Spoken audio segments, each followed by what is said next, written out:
Welcome in, everyone. It is so good to see you. We are here this evening for Sebastian Rogers. Oops, let me add myself up here a little bit bigger. Get myself even more for right now. Hold on one, friends. There we go. We are here for Sebastian Rogers. Thank you so much for being here today. We are going to talk about Sebastian. I want to talk about something, and it's the trash. Throughout this search, this disappearance, this investigation, the trash has come up in so many numerous ways. And we've talked about it before, and we're going to talk about it again. Hi to Georgia. Thank you for being here, Jasper. Hi, Mama. Hi, Brandy. How are you all doing today? Hi, Robini, Nicey, Marie, Wild Child, Christy Smith, Stacy Michelle. Thank you for being here. Excuse me, y'all. Jen in Georgia, and Riv Fine Sebastian. Thank you for being in here. Excuse me, I'm going to mute and cough for a second. Okie dokes. The trash. Let's talk about it. Sebastian Rogers went missing. I want to get my full picture in here for a second. Let's get up here for a second. I want to enlarge. Sorry, guys. I'm messing with it and I'm not. There we go. Sebastian Rogers went missing February 26th, was reported missing February 26th of 2024. It was a trash day in Hendersonville, Tennessee, where he was from, Sumner County. Sebastian went missing before the trash was picked up that day. Yes, he did. But he was reported missing after the trash was picked up and left the neighborhood. Could that be the reason there's a 30-minute discrepancy in the time the mother says she called and the time she actually called?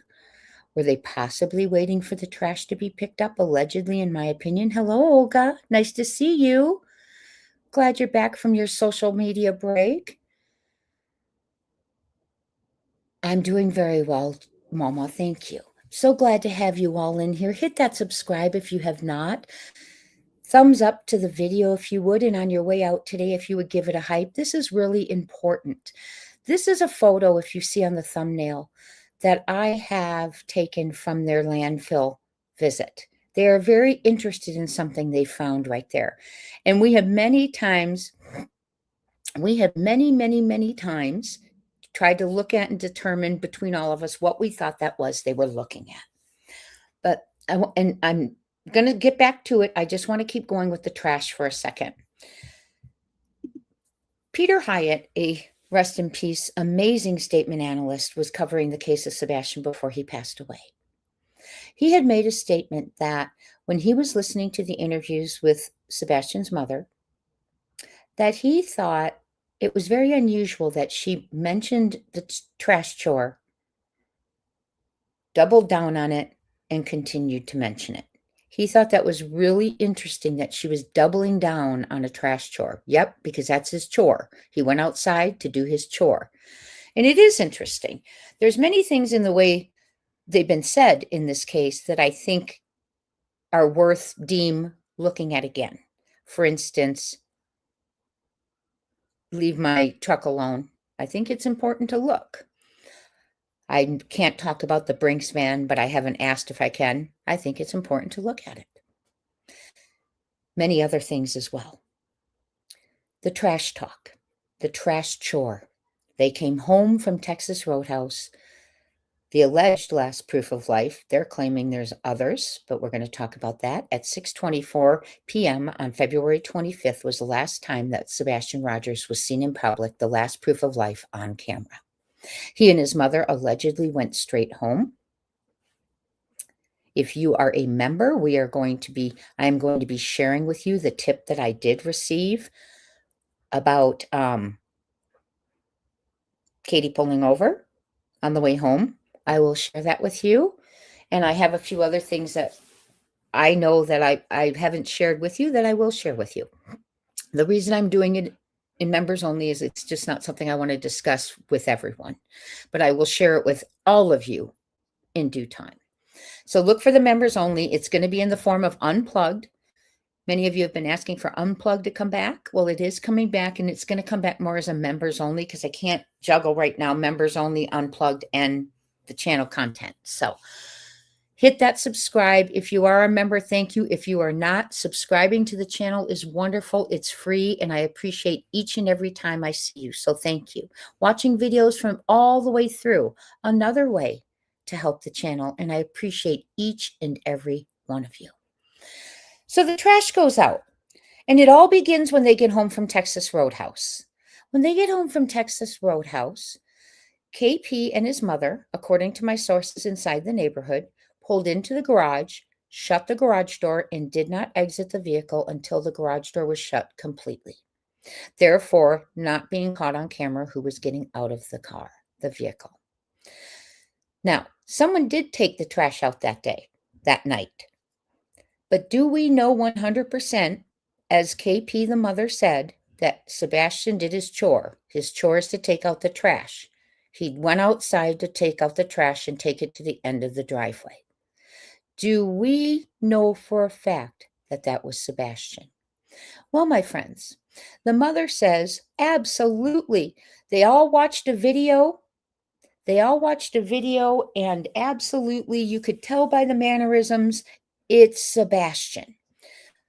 Unfortunately, when the father, Seth Rogers, looked at that video and other people, it was so dark you could not determine who it was. You could not determine who it was.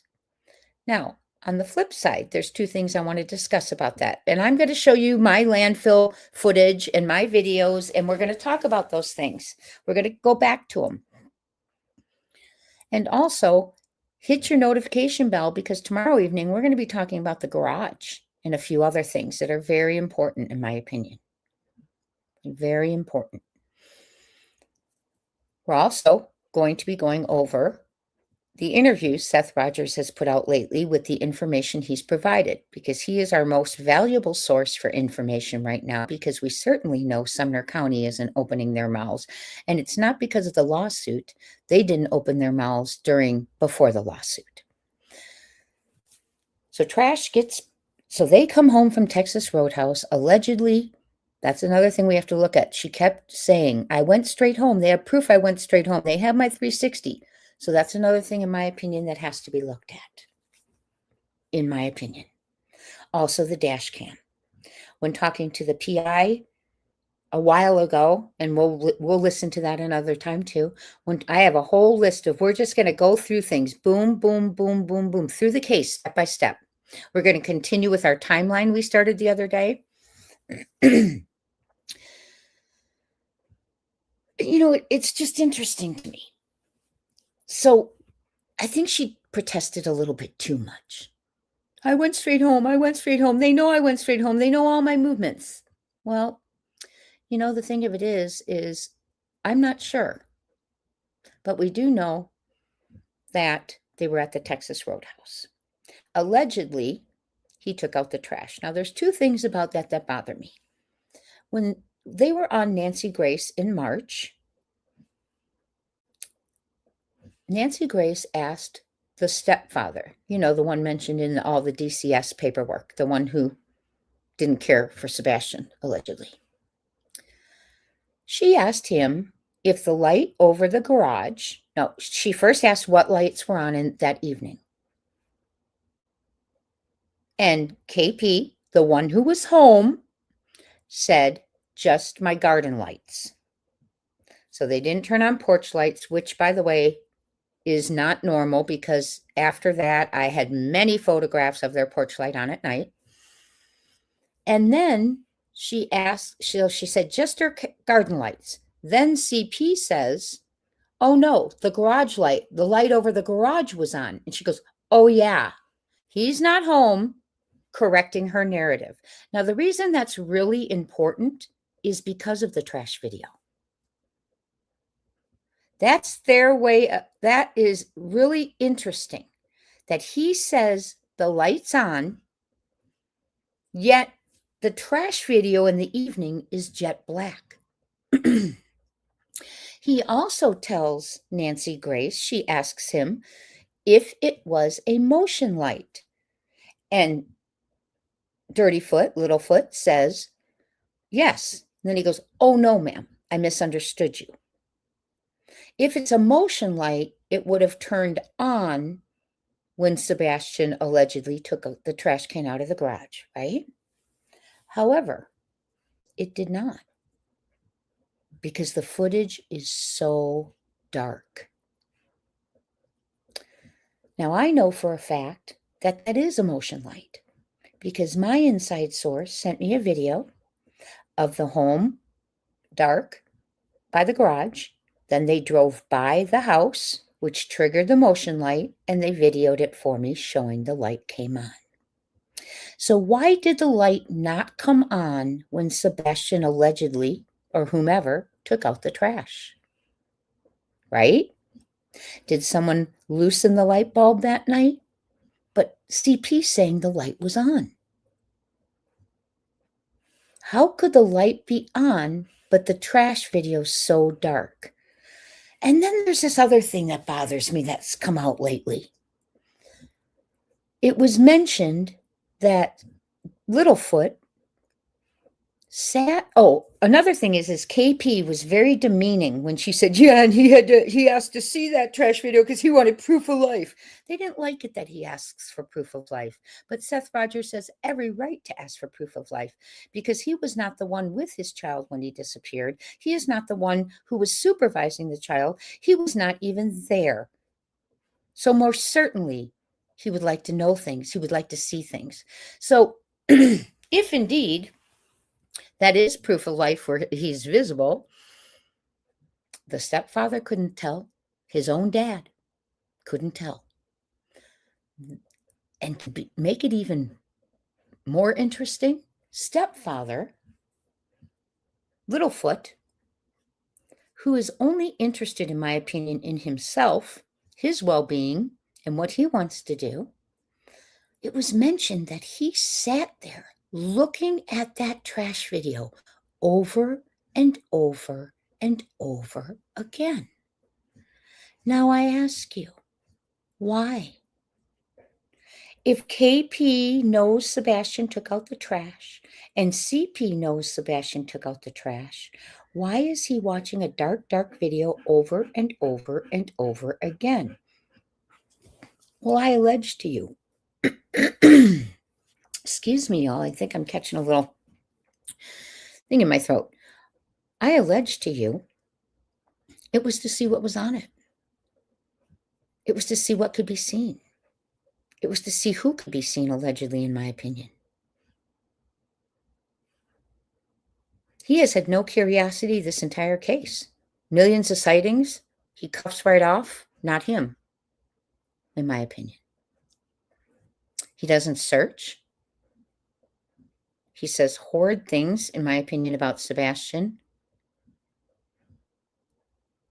And I will tell you this right now. He should have been mentioned a person of interest because of his historical behavior, violent behavior against Sebastian Rogers.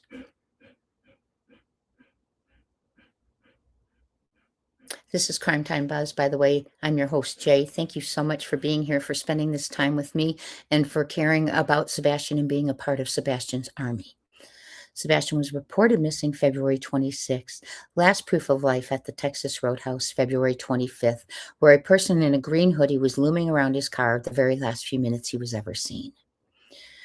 Law enforcement continues to tell us there is no foul play there, which is shocking because there were flashlights 3 hours behind Sebastian's home, 3 hours before he was reported missing.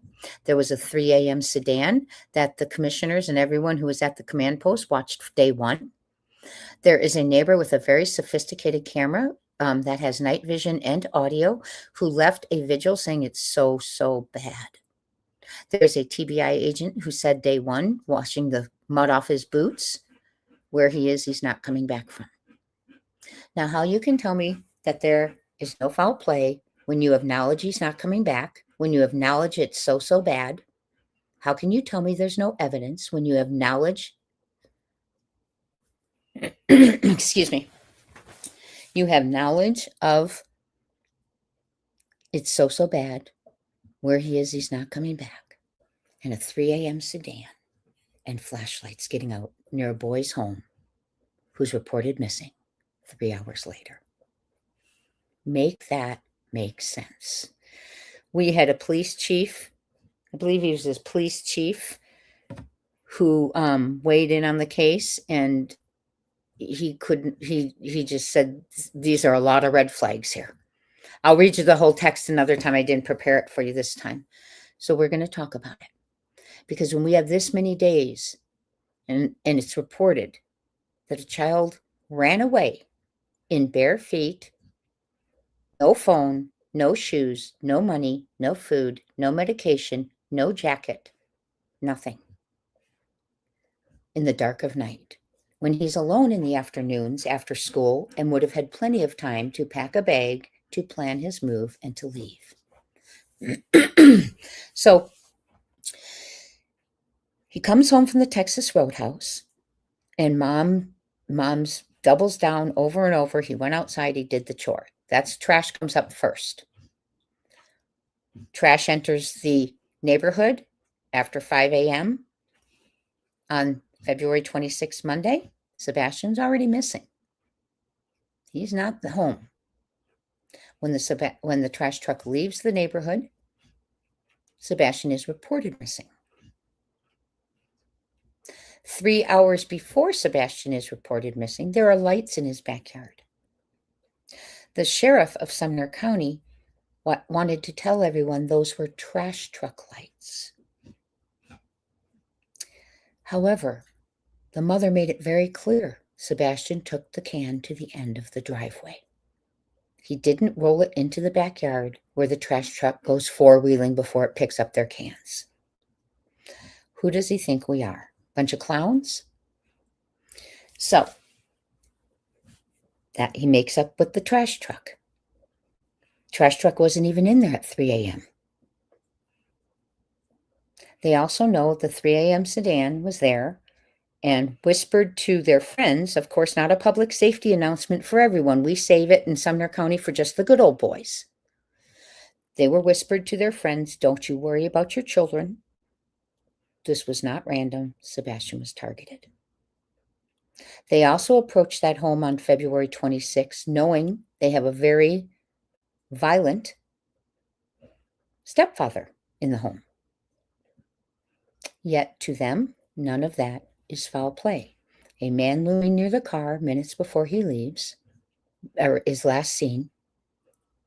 A stepfather with a history of mistreating Sebastian,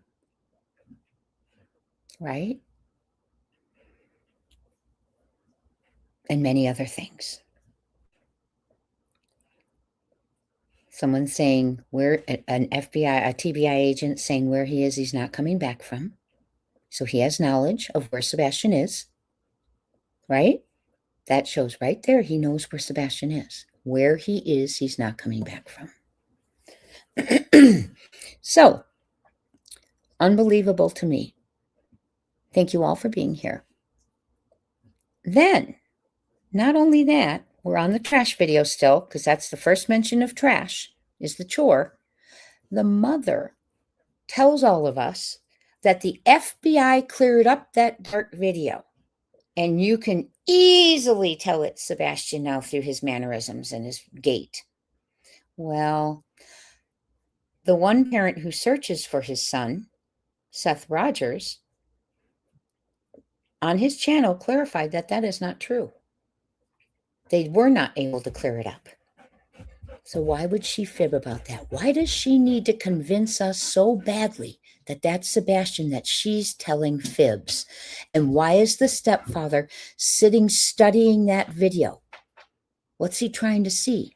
Perhaps Katie's hood, in my opinion? See if it showed up? Her long hair, in my opinion? Not accusing, just speculating. We have to, because Sumner County hasn't spoken in 2.5 years.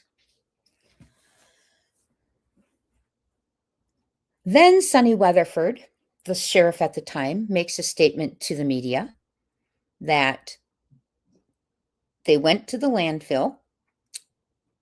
Sebastian was reported missing after the trash was picked up, but was missing before it was picked up.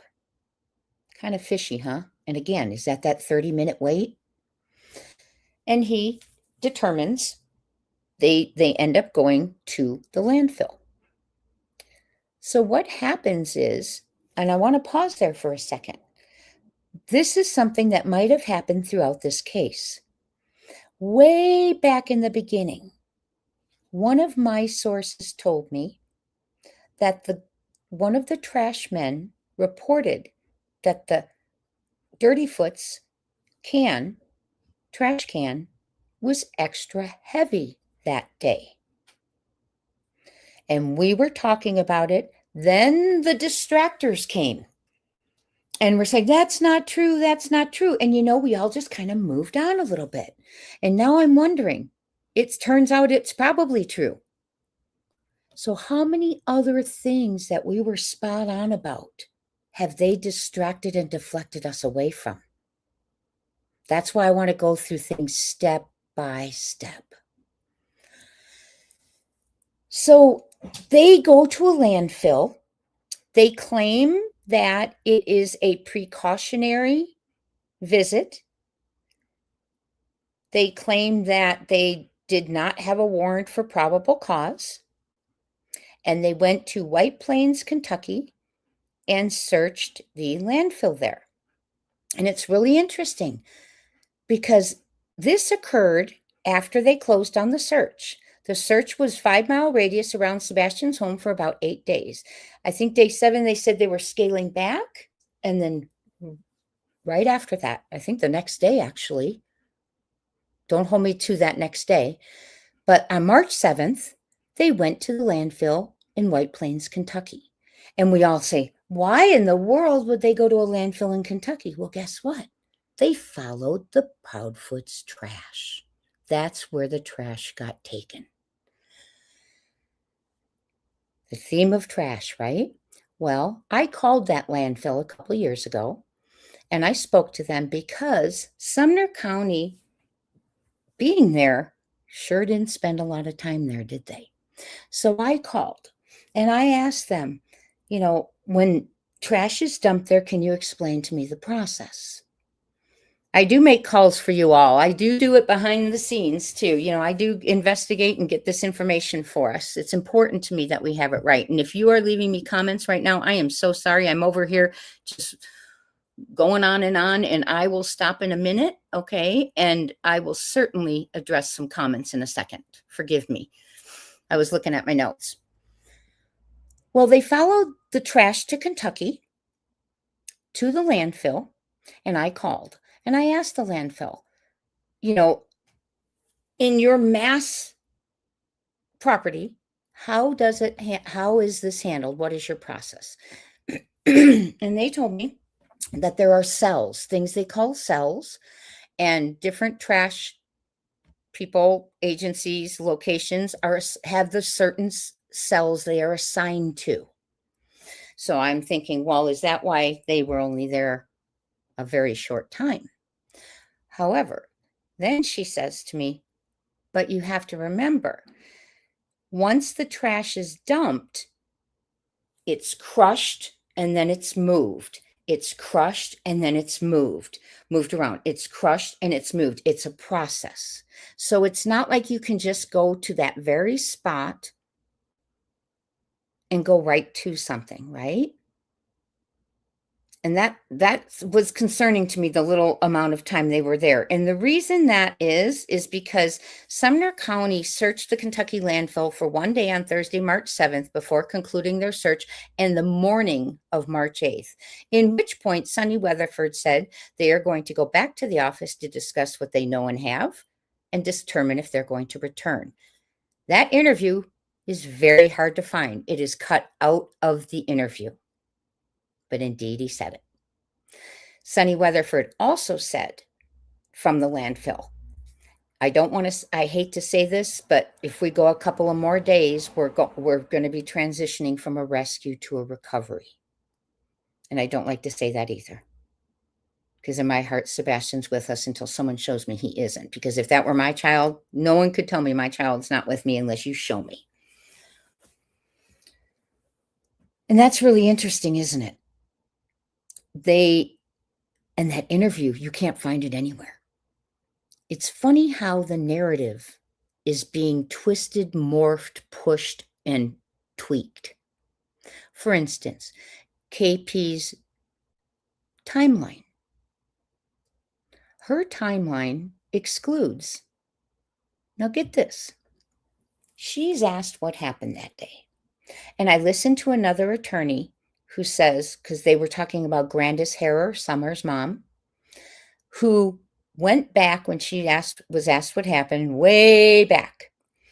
And the person said, you know, that's a red flag. When someone is asked what happened, you don't expect them to go back to a whole nother day, right? KP started with spaghetti pancakes in the morning. Google it, y'all. And bragging and all of the above. But what she failed to mention is after she picked up her niece, she went to Dara Nebel's house with the niece, Sebastian, and herself. Law enforcement, KP, that has been left out of the narrative. I emailed Brandon Carter. I'll pull it up for you right now. Hold on. I'm going to pull that one up for you.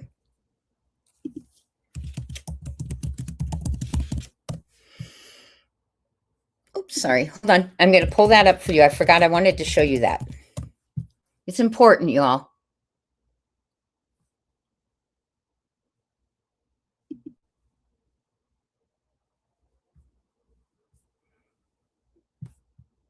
I'll have to look for it in another time because, oh, hold on.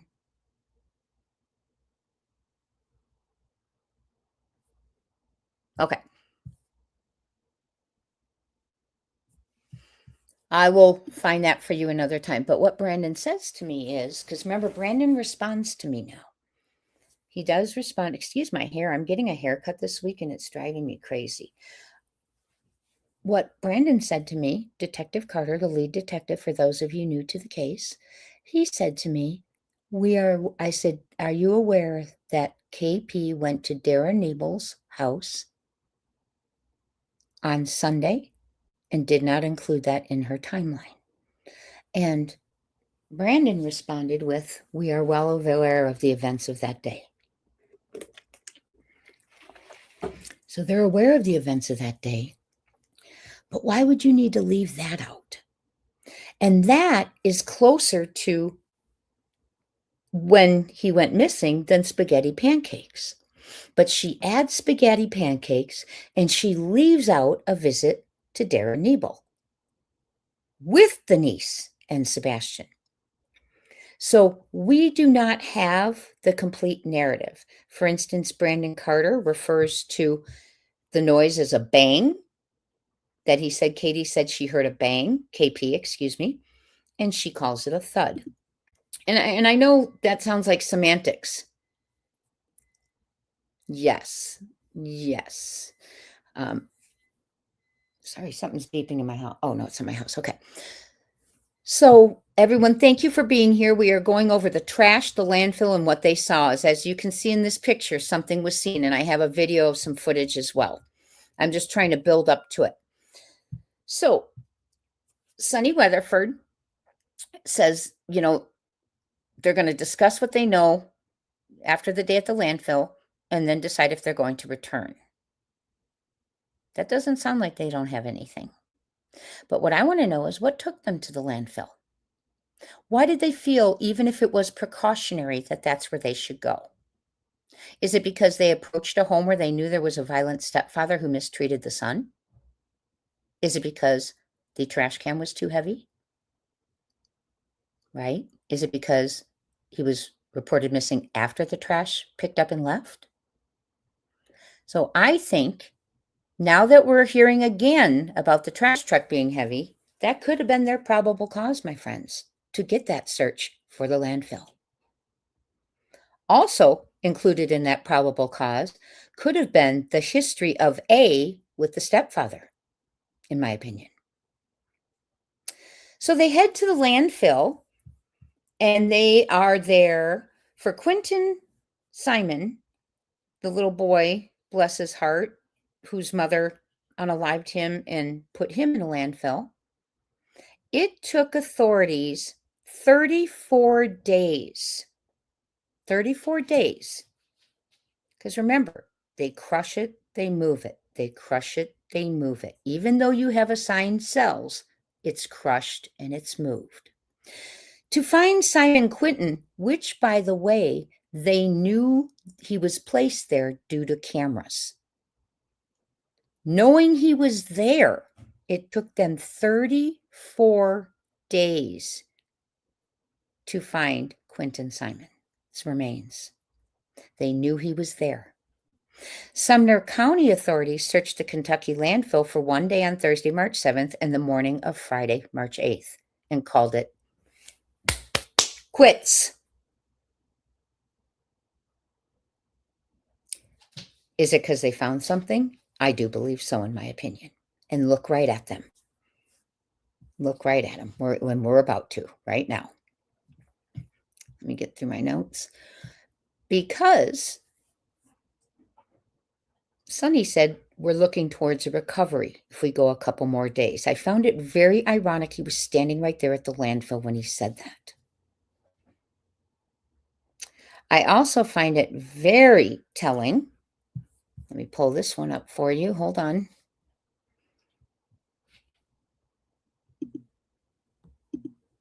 Oh, darn it. Where is it? I better have it pulled up for you. Oh, it did. Where is it? Doesn't it always happen this way? Hold on. There was let me see if I have it. Oh, there it is. I just had it. There it is. Let me share this with you.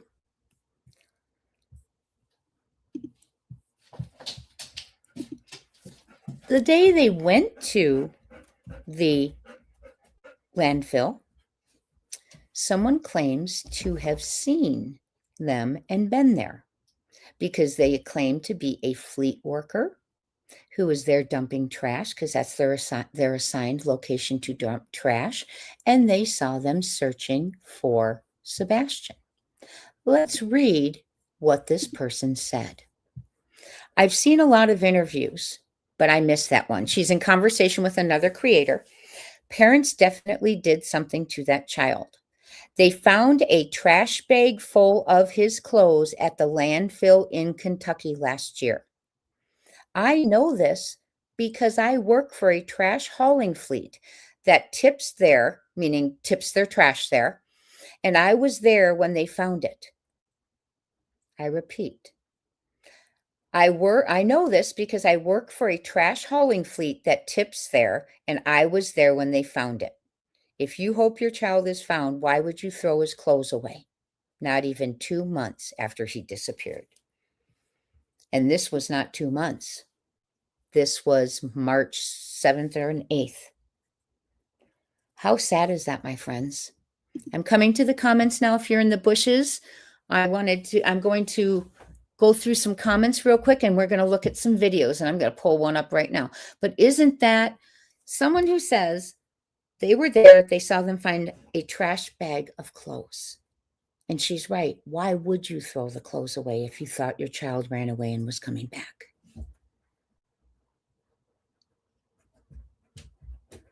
So welcome in. I'm going to see if there's any questions real quick. I have a comment here from Purple Drink. Videos of that time period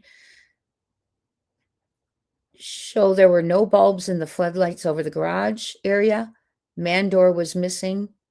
Above the garage area man door, they were missing no bulbs. See?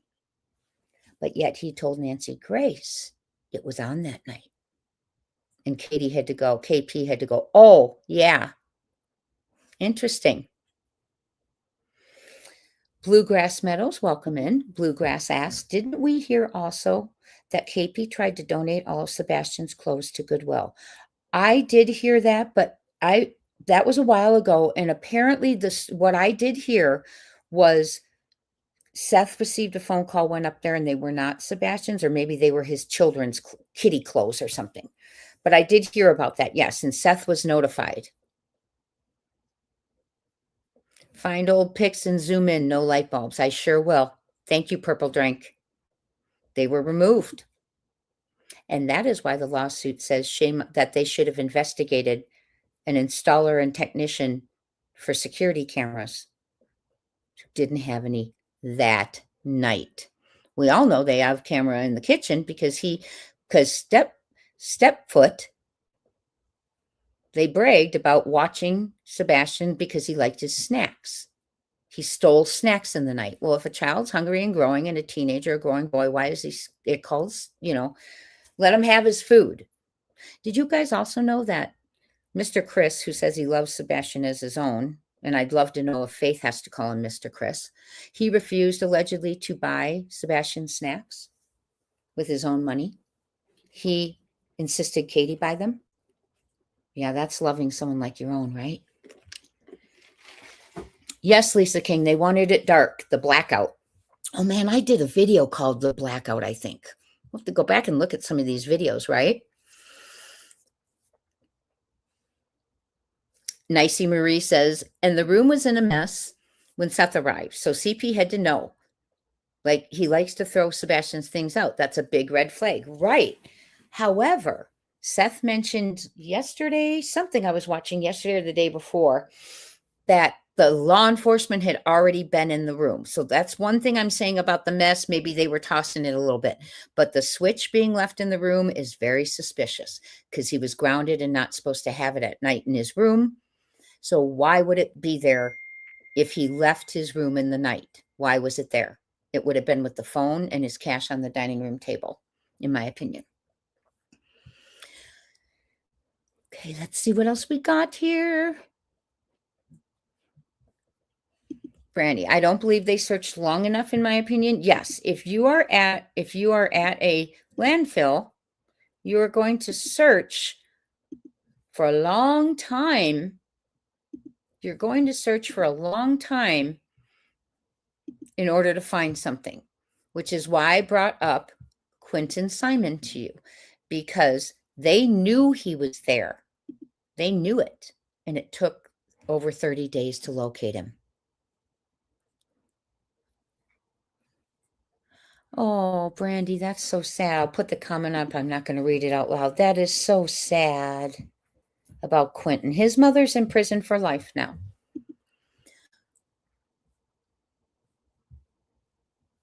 Okay, I'm just going through and then I'm going to continue.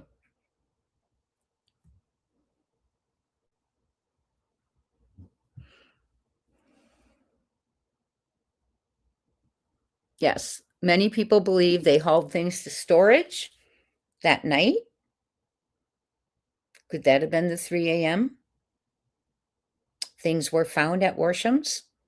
A box with KP's name on it, KP's graduation photos, a mattress for autistic children that shows the shape of a body in it, and I want to say urine around it that was misplaced, allegedly. Briley, searchers called Charles Briley to pick it up. Charles Briley picked it up. He claims he called law enforcement, who said they weren't interested and didn't need it. Imagine. A boy who said to sleep in the garage when he wets the bed, which I believe because he has to wear pull-ups for having accidents, which is a result of trauma, and an ignorant oaf who doesn't understand that, it would make sense that you would check that mattress pad. What also would make sense is you would have gotten the footage from Worsham's. The reason being is twofold. Number one, it was in your 5-mile radius. Why weren't you up there getting that footage? Number two, you were told the stepmother-in-law was out there between a little before 6 and on. You might have even been 5:30. You were told there were 6 at least trail cams that could have caught her parked on that street, as well as Worsham's. Yet you didn't go to Worsham's. And number 3, the high schoolers all gather at Warsham's in the morning before school for biscuits, homemade biscuits. Did it not dawn on them? Their big theory, Sebastian wants friends. Remember the theme when they first came out? He wanted friends. He just wanted friends. If you ask him what he wants for Christmas, he wants friends. Didn't it dawn? Maybe he was up there trying to make friends, eating biscuits. No one went to get that footage. And even take it a step further, and Warsham's, by the way, for those of you new to the case, is the storage unit and a little shop.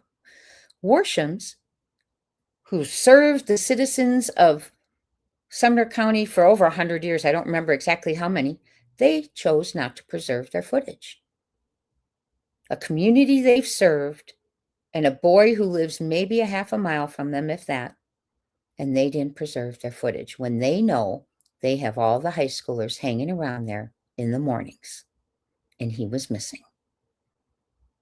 I find that very suspicious. Not accusing, very suspicious.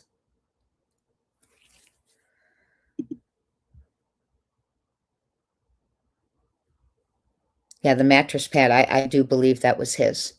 I also believe the glasses that were found near the stepsop's house, his grandparents, 3 houses away, basically, were his. They did not check the prescription.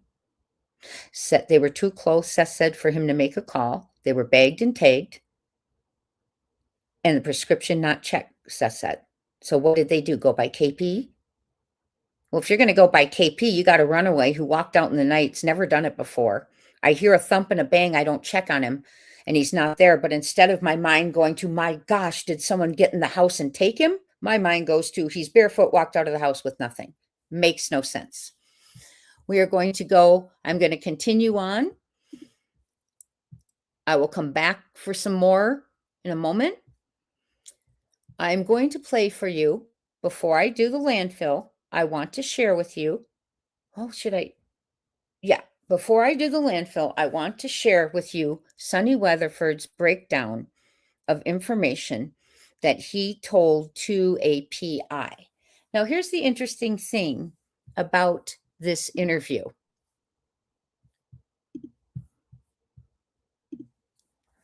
Sonny Weatherford, there was an appointment for this interview, and it was not with Sonny Weatherford.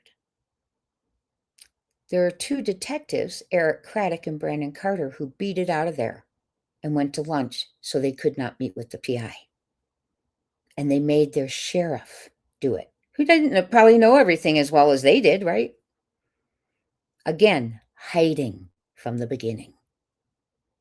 And if you have not watched my video, the Child Protective Investigative Team that Sumner County was on, they are the common denominator behind the decision to close the case and every decision in the investigation. They're that common denominator. Why were Brandon and Eric hiding from the PI? Why do Brandon and Eric hide from Seth Rogers? Why, when constituents go to give information about Sebastian, are they berated at the door rather than let in, saying, what do you want? What do you want? Why, when I called, Eric Craddock was, hello, very friendly, and as soon as Sebastian's name came out, it was like a brick wall was built between us and his voice changed. Why did he look like a scared little boy still slumped in a chair for that last interview he did April 2nd of 2024? This is important because Sonny Weatherford shares some information about Sebastian getting home, Sebastian entering the home, and Sebastian not leaving. Now, like I said, neighbors told me the garage door went all the way down before they exited the car, and you couldn't tell who was in it or got out. Now, Sonny's saying he saw him went in and never come out. I'm not sure if he's referring to the trash can person or if he truly saw Sebastian, because that garage door was closed. So when did Sonny see Sebastian go in? But listen to this interview. This is credit to, it's on X at night, Creative Intelligence, and Hong Z. We are going to listen to this. information on Some what we have perspective. done. Yeah, Sure. absolutely. And so, to the end of the road. So, let me tell you, Okay. we have done a 5-mile grid around the house, and we've done all that. And we actually have where every person took a footstep to know we covered every block. Right. You did the grid Right. search. Okay. And then, but we had them download an app Mhm. that actually showed us where they were Star stepping. topo. Yeah. Yeah. Mhm. So we knew exactly where they went. Okay. And so we've done that, we did it for a whole week. And then we've gone back and we did it another 2 days, Mhm. 2 weeks ago. Okay. And so we drained ponds. Mhm. I knew you guys did that. We Yeah. had divers in ponds. Yeah. We've got, as far as I know, all the footage of every camera that's on either street. Mhm. And And just nothing. that's nothing. We see him go into the house, Mhm. but we never see him come out of the house. It's so strange. Trust me. Yeah. I agree 100%. Right. But, you know, we have footage where they were in Hendersonville eating, and they left there and went to their house. Right. We saw them go in the house, and then 6:20 maybe, he comes out and takes the trash to the end of the road, at the end of the driveway. And we see him go back in the house, turn on some lights in his bedroom. That's it. That was from a neighboring camera, I'm assuming. We, It's from a neighboring camera that you Yes, can see all that, yeah. But like I said, when she called us, we had people go to the house, search the house. We even got thermal imaging to check all the walls in the house, just to make sure that he wasn't stepped in a wall somewhere. Because we don't show him leaving the house, which is the strangest thing for me.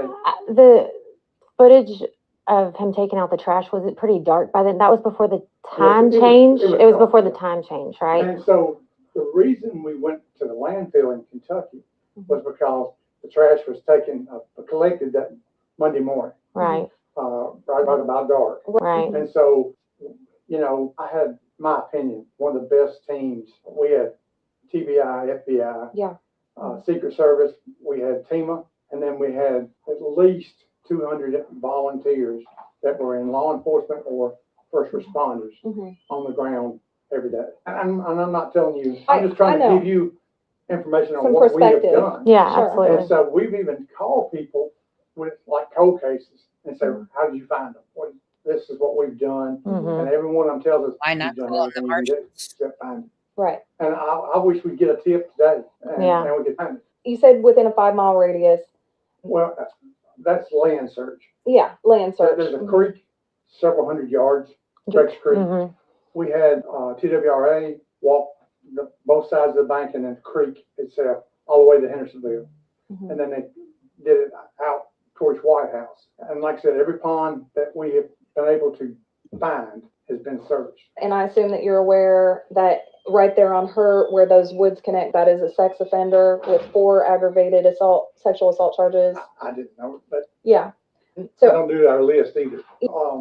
but I got one this morning said that the stepfather drove up here and got him and took him back to the job site and buried him on the job site. I'm like, you don't think have that? you got proof? Yeah, I mean, So I did get a tip. I've been involved for probably a month now. I did get a tip a couple Mondays ago. A man drove up to me at the Rudder, and he said the morning of the 26th, around 5:30 in the morning, Kathy Bowersox was parked right beyond the Shell on New Hope. He said he had called it into Sumner County, but he hadn't heard anything back. And I believe Sebastian's dad called it in again. I'm sure footage has been pulled from the Shell right there. I don't know what other cameras would be right there. It looks like maybe there's like a storage unit kind of thing right beyond that Shell. Worsham's Market, you know.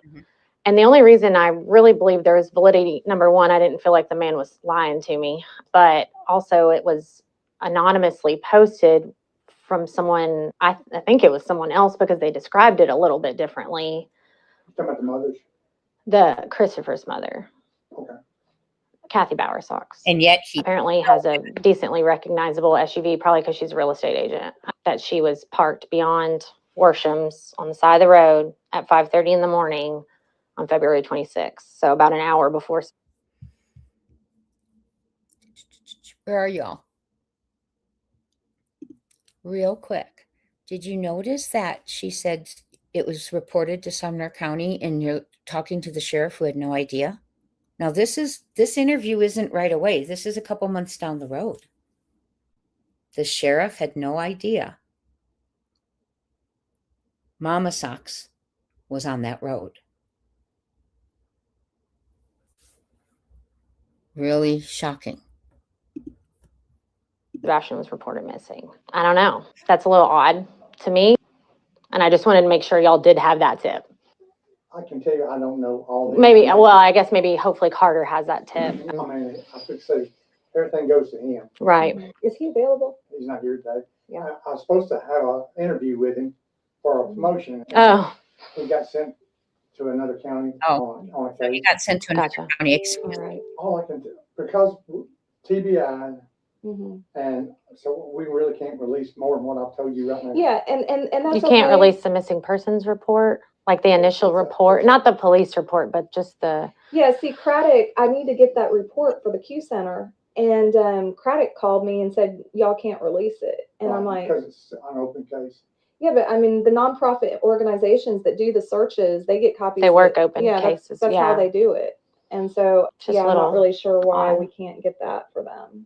That's When interesting. they told me you was here, I said, told me to go find him. Because Yeah, I knew he had talked with you, right. but he's at lunch. Yeah, you Mhm. ran He's to doing lunch. interviews also. mhm. And Gotcha. so I had the last interview for the morning. Mhm, And so when I got through, they had left. I'm okay. Of mhm, course. How y'all gonna do me? mhm. But anyway, They left you to They deal left with me me. on your You have to deal with this, yeah. these pesky PIs. Yeah. My God. All right. So I don't know. We as soon won't. as he gets back, I'll talk with him Okay. Yeah, and see. we're not asking for a file, we're not asking for even, just the missing persons Yeah, report. and I don't, I'll again, I don't need you to tell me what you're doing or what you know. I just want an open line of communication so that I can share with you what I'm finding out. Okay, so I would recommend that you either talk with Brandon Carter. And I hate to say it, but the longer this goes, the more I feel like it's not gonna be good for the family. Mhm. I hope he comes back safe. I Mhm, really do. mhm. Of course, yeah, But I don't. I it's know. not Hi, looking that SI way officer. Thank the you more for we go. being here. yeah, I But know. longer time span. Have you talked to the sex offenders and gotten alibis and all that? I can't. Yeah, you don't know. Okay, I'm sorry. I'm No, not trying to push you, but I'm the sheriff, but I Yeah. don't know. No, I things don't understand, know yeah, I understand, Because yeah, we have so many things going on. right, But I can please tell the family. Yeah. We're working on it every day. Right. Well, he's not been forgotten by us. Okay, that was Sunny Weatherford, who in August, I think it was August 2nd, following this interview, was at a sheriff's convention and took a fatal fall, hit his head. That's right. You heard me right. Took a fatal fall. Now, some people tried to say he had been sick. Some tried to say it wasn't a fall, it was an aneurysm. He took a fatal fall. I have it in an article, a police article. He took a fatal fall and hit his head at a sheriff's convention. Think about that.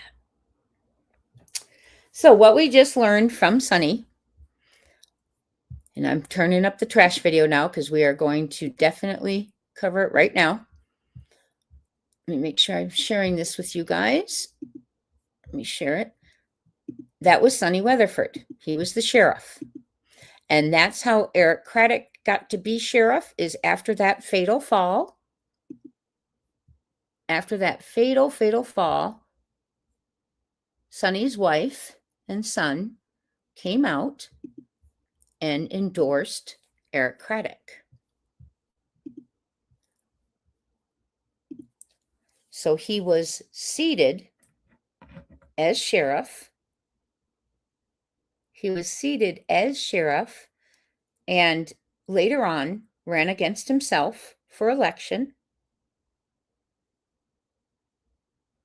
and spent more time talking about himself and wearing his own name on his shirt and never mentioned Sebastian once. He could have worn Sebastian's picture right there. What an advertisement, right?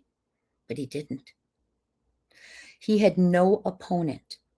He was holding spaghetti dinners, raffles, you name it. But he couldn't mention the one child missing from his town. Well, I think we know why now.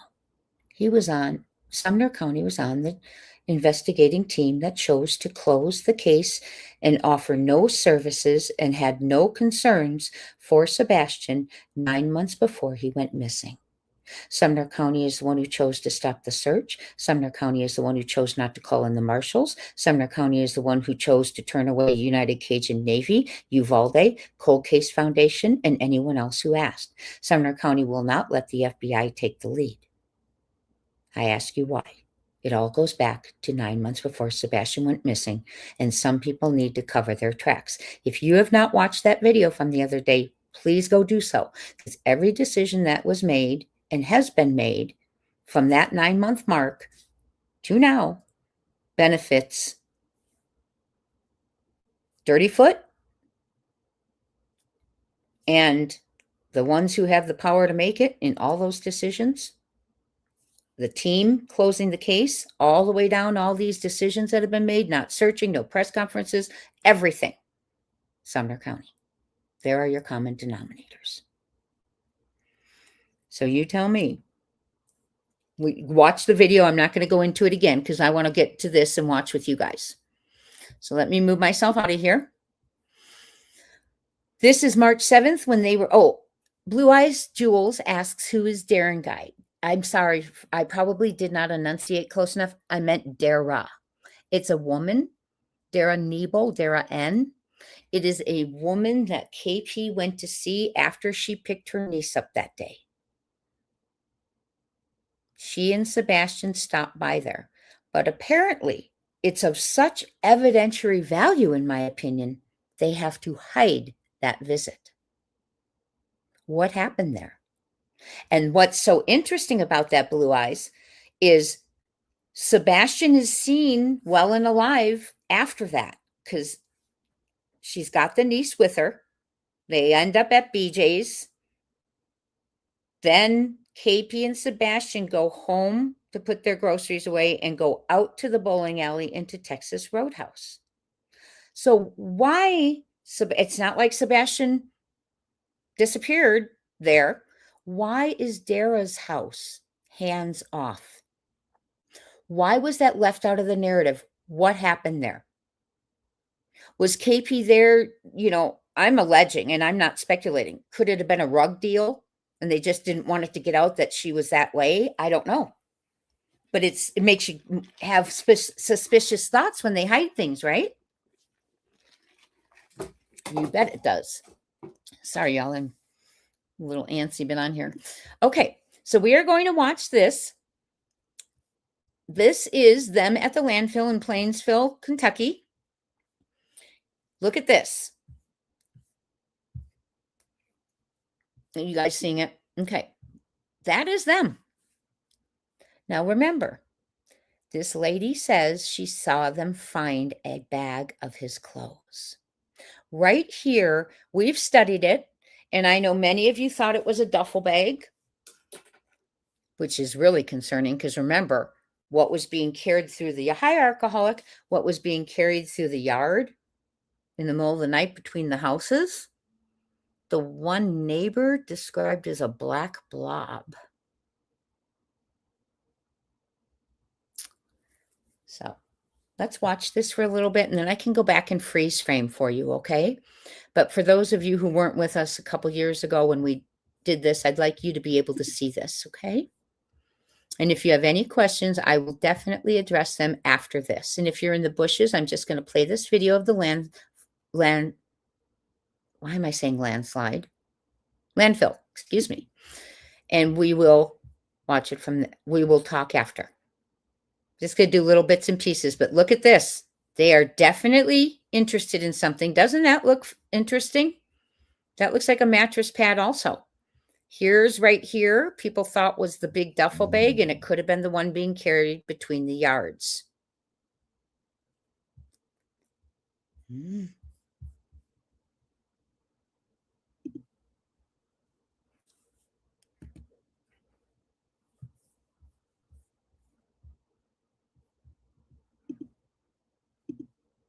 Why is it not playing? Hold on. Oh, it is playing.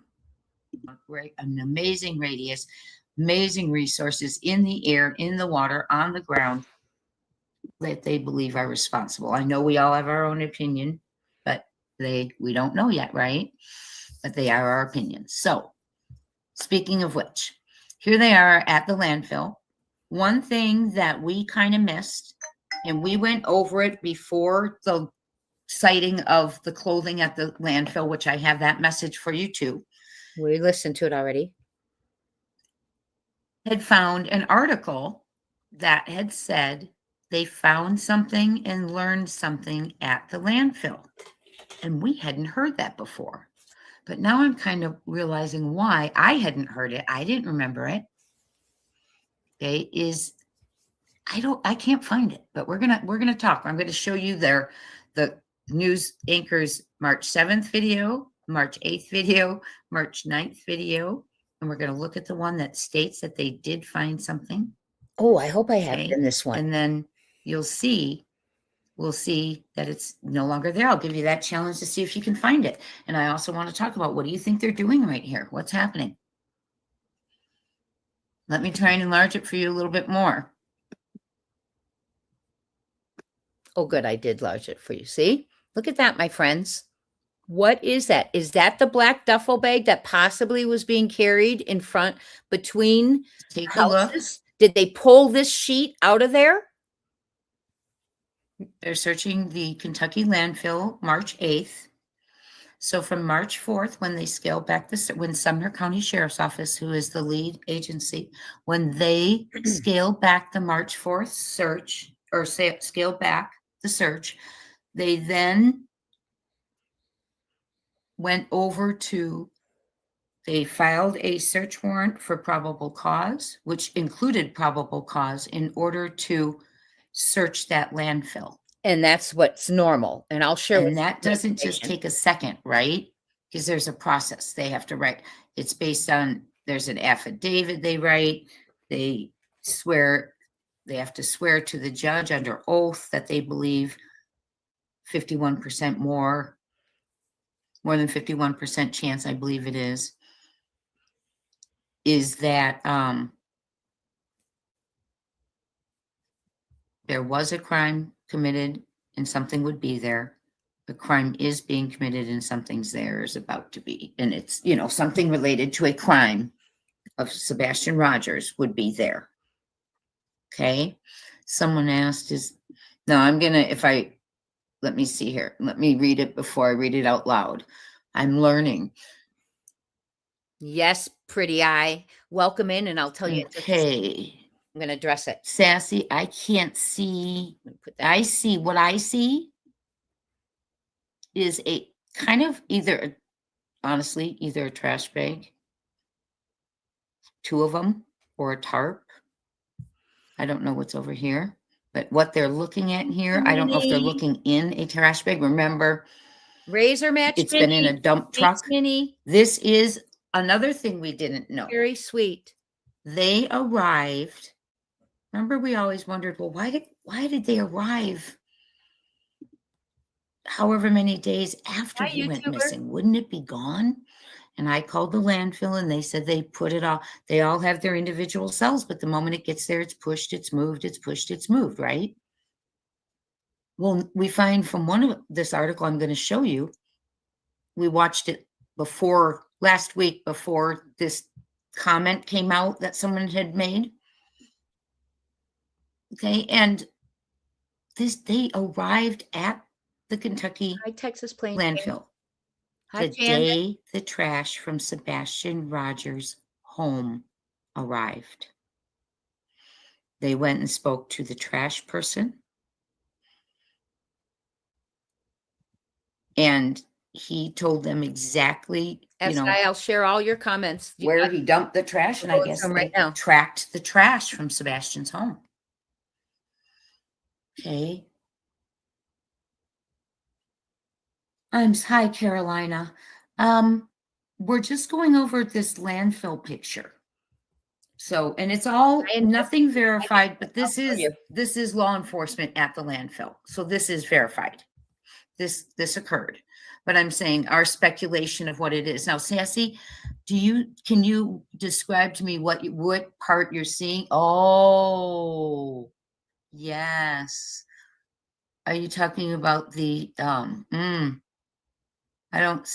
see more of like a cover. Put in the comments what you That see. could be maybe a mattress cover.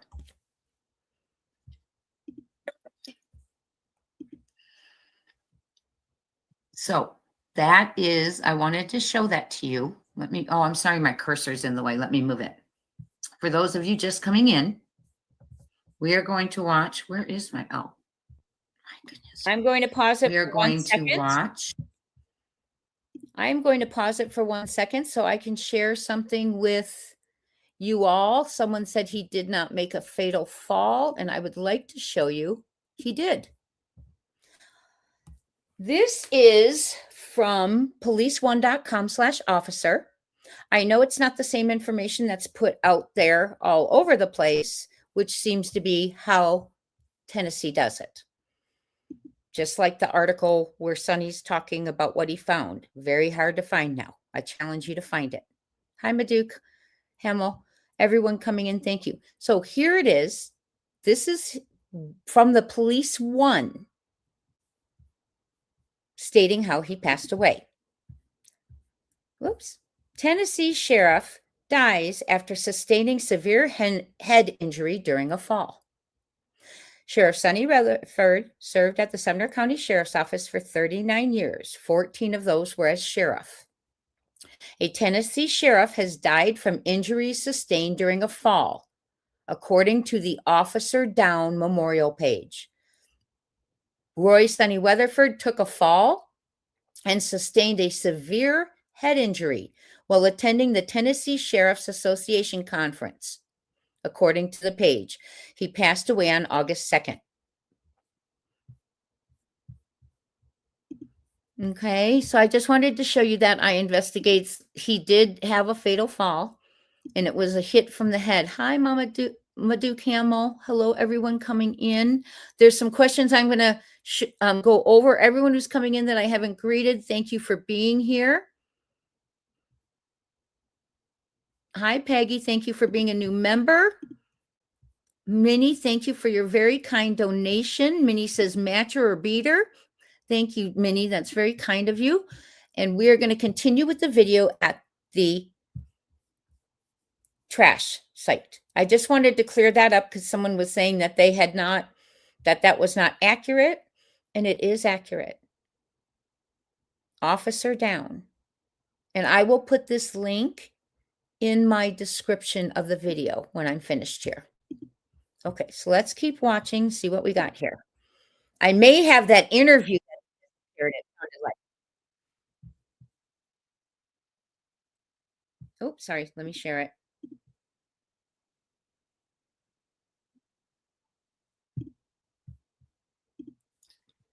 That says something very different. But it sounds like one of the other videos, so you almost realize they maybe changed some. Oh, good. So I do have it on this Edited one. it, right? So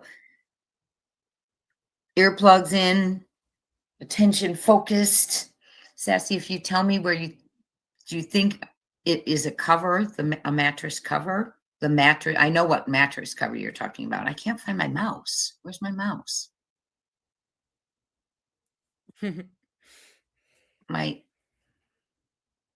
My computer mouse is frozen. Lisa, you asked the question we Now, asked. what do you do when your mouse freezes? So me and my technology problems. Hold on, let me move it forward. Lisa, we were asking ourselves that all through that video. Hold on, let me get this ahead. Can you hear me? I'll search for Sebastian. About that, you all. I'm going to share the first article. Connected to the missing. Still holding out hope that they're able to find him. Prince of Sebastian Rogers. Search in Kentucky connected to the missing. Well, the precautionary landfill search in Kentucky connected to the missing Sumner County teen is over. Investigators say they did not find anything related to the disappearance of Sebastian Rogers, that 15-year-old with autism, went missing about 2 weeks ago. Our Brendan Tierney's live in the studio with our continuing coverage on this search, and we know you just got off the Does phone look with like the a sheriff. mattress Brendan, cover. what did he or she have to say? Tracy, yeah, the sheriff told me that at this No, point, that's he is Weatherford. still considering it to be a recovery, search and rescue operation. He's concerned, though, that it might become a recovery effort as they are going further and further into it. After yesterday, they didn't find anything up at the landfill. He says that the trash company gets collected in Sebastian's neighborhood on Monday mornings. It I was agree. during that Nice. time period between when he was last seen and Sebastian was reported missing. So they went up there wanting to make sure they didn't miss anything from that time period. They didn't receive any specific tips about the landfill. And that's why after searching in the area, the trash from Monday was found. They were not able to come away with any additional evidence. At this point, they were reviewing stuff from earlier in the investigation, make sure they didn't possibly miss anything, and they are trying to come up with more possible leads. The sheriff told me that they had a spotting over in East Tennessee earlier today. They sent a deputy all the way out there, ended up not being Sebastian, but they're still holding out hope that they're able to find him. So that's the article that's Okay. So why are we Sumner County and vehicles go in and out and dump trucks? Does he Some look of those familiar? drivers are telling me that a lot of the regular spots where they drive in through are closed at the moment while this search is ongoing. So why are we here? This is where the trash from Sumner County ends up, according to the Sumner County Sheriff. So he got an order earlier this morning, a search warrant, I should say, to search this area, this landfill. They say right now it's just a precautionary measure to see if they can find any evidence. In White Plains, Kentucky, Adam Mincer. No. And then there's another one where they say they quote, Okay, and that was from, and they quote Sonny. he called it a recovery. And then this is March 8th. March 8th, and then I'll show you the Traveled to a landfill in Hopkins County, Kentucky. It's where trash from Sebastian's neighborhood goes for disposal. The teen has been missing for 10 days now, and despite a large search effort, officials say there are still no signs of Sebastian.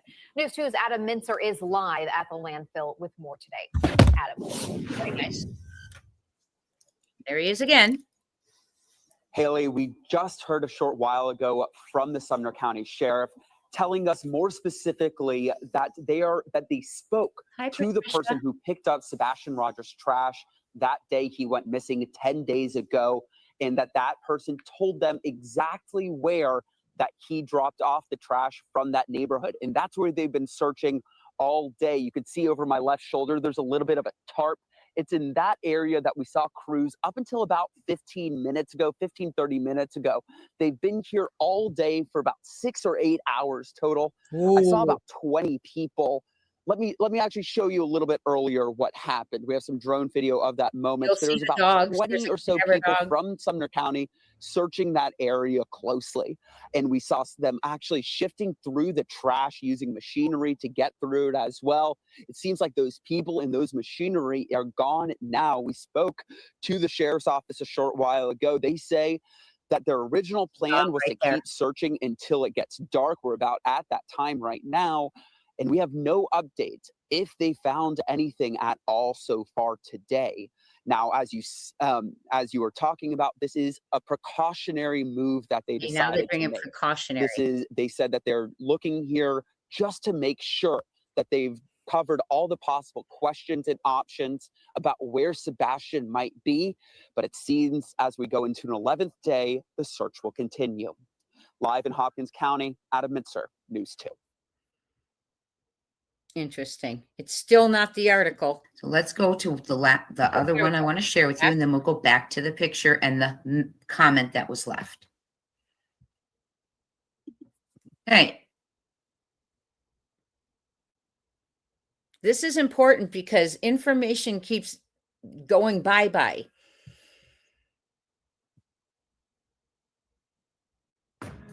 Oh, come on. Maintaining a healthy lifestyle is difficult Sorry, that's enough not the end of already. the video. That's With not the end of the TeleRx, video. get your Okay. Okay, remember the beginning of this, the one we watched? I think it was the first one we watched. Began like this. That first one we watched began like this, okay? So watch it. Credit to Granny's Crime Busters.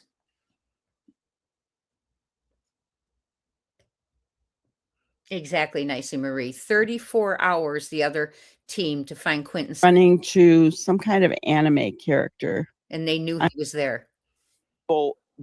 When they What is going on? searched the landfill. At 5. Thank you, Mark. A backhoe digs through mounds of trash at a Kentucky landfill. It's the latest effort in the search for a missing 15-year-old that is intensifying. Good evening and welcome to News 2 at 5. I'm Bob Mueller. And I'm Haley Wilgus. Sebastian Rogers became the subject of an Amber Alert when he went missing last week. The TBI released new images of Sebastian today. The Sumner County Sheriff's Office traveled to the White Plains landfill in Hopkins County as a precautionary measure. They say the landfill is where trash from Sebastian's neighborhood was taken to. News 2's Adam Minzer is joining us live from that search site with an update. Adam. Haley, Bob, we actually just heard from the Sumner County Sheriff telling us that they were looking in a very specific location, the location right behind me with that white tarp right there and a few people moving around. As you can see, there's more activity there now than there was previously in the day. It looks like they've resumed normal operations. Now, what's interesting about what the sheriff just told us is that they were looking this specific area because the trash from Sebastian's neighborhood got dumped here today. They spoke to the driver of the trash truck for that area, and he said that it was put in that space right behind us. I want to show you some drone footage. So, guys, that is something that did stand out to me. That's the granny person. They went there the day that the trash from Sebastian's area was dumped. I didn't know that before. I don't know if you guys did. But yeah, they went there the day that it was dumped. Which we did not Okay. know because we wondered why. Because this article, I This is can't as find. close as they've let us get to the search, but we took this a little bit earlier. You could see about 20 people searching this concentrated area using an excavator to move around the trash to get a better idea of what's there. As you said, this is all precautionary. The sheriff's office says that they were doing this to rule out possible questions and options, telling them where Sebastian may be. The search has been ongoing for about 10 days now. They extensively searched the area in Sumner County around Sebastian's home, and before moving here, about an hour and a half away to White Plains, Kentucky. Now, as it's starting to get dark, we're waiting to learn more about what, if anything, they found. As a reminder, Sebastian is 5'5" with dirty blonde hair, last seen wearing a black shirt and black sweatpants. Bob, Haley? Adam, He had the clothing right, a black shirt and black sweatpants. So he had the clothing right. Oh, poodles, I a saw day-long that. effort. What happens now? Buckle up. At the last we heard from the sheriff, he says that now they look at what they found, look at what they learned, See? and then they reassess whether it's worth it to continue searching here or to move on to other. Did last you hear seen that? wearing a black shirt and black sweatpants. That's Bob? the part Adam, they cut out of all the art. He had the clothing right, Listen. a black shirt and black sweatpants. What they So found. he had the and what clothing they right. know. It's been a day-long effort. What happens now? Buckle up. At the last we heard from the sheriff, he says that now they look at what they found, look at what they learned, and then they reassess whether it's worth it to continue searching here or to move on to other. They'll be reviewing what they found and what they learned. Mhm. Did you catch that? Stop that, y'all.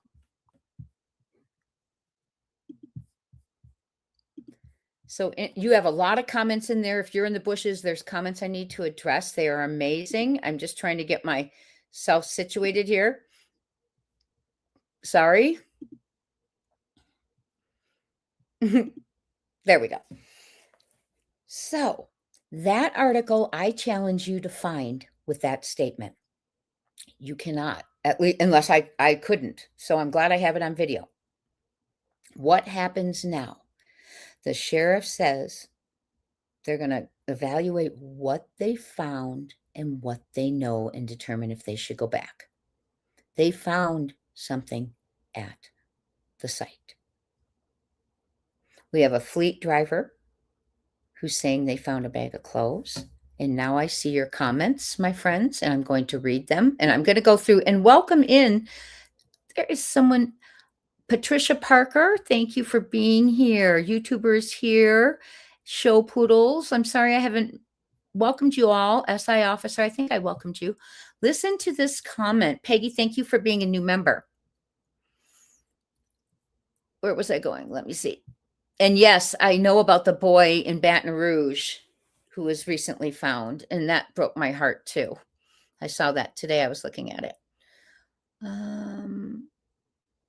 Great comments. Hold on. I'm just coming in here. One of you said something that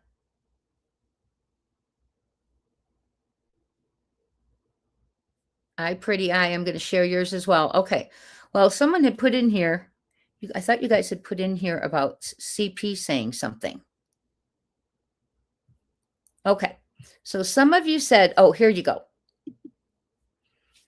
YouTubers here shared with us that CP said they found their trash at the landfill. Interesting.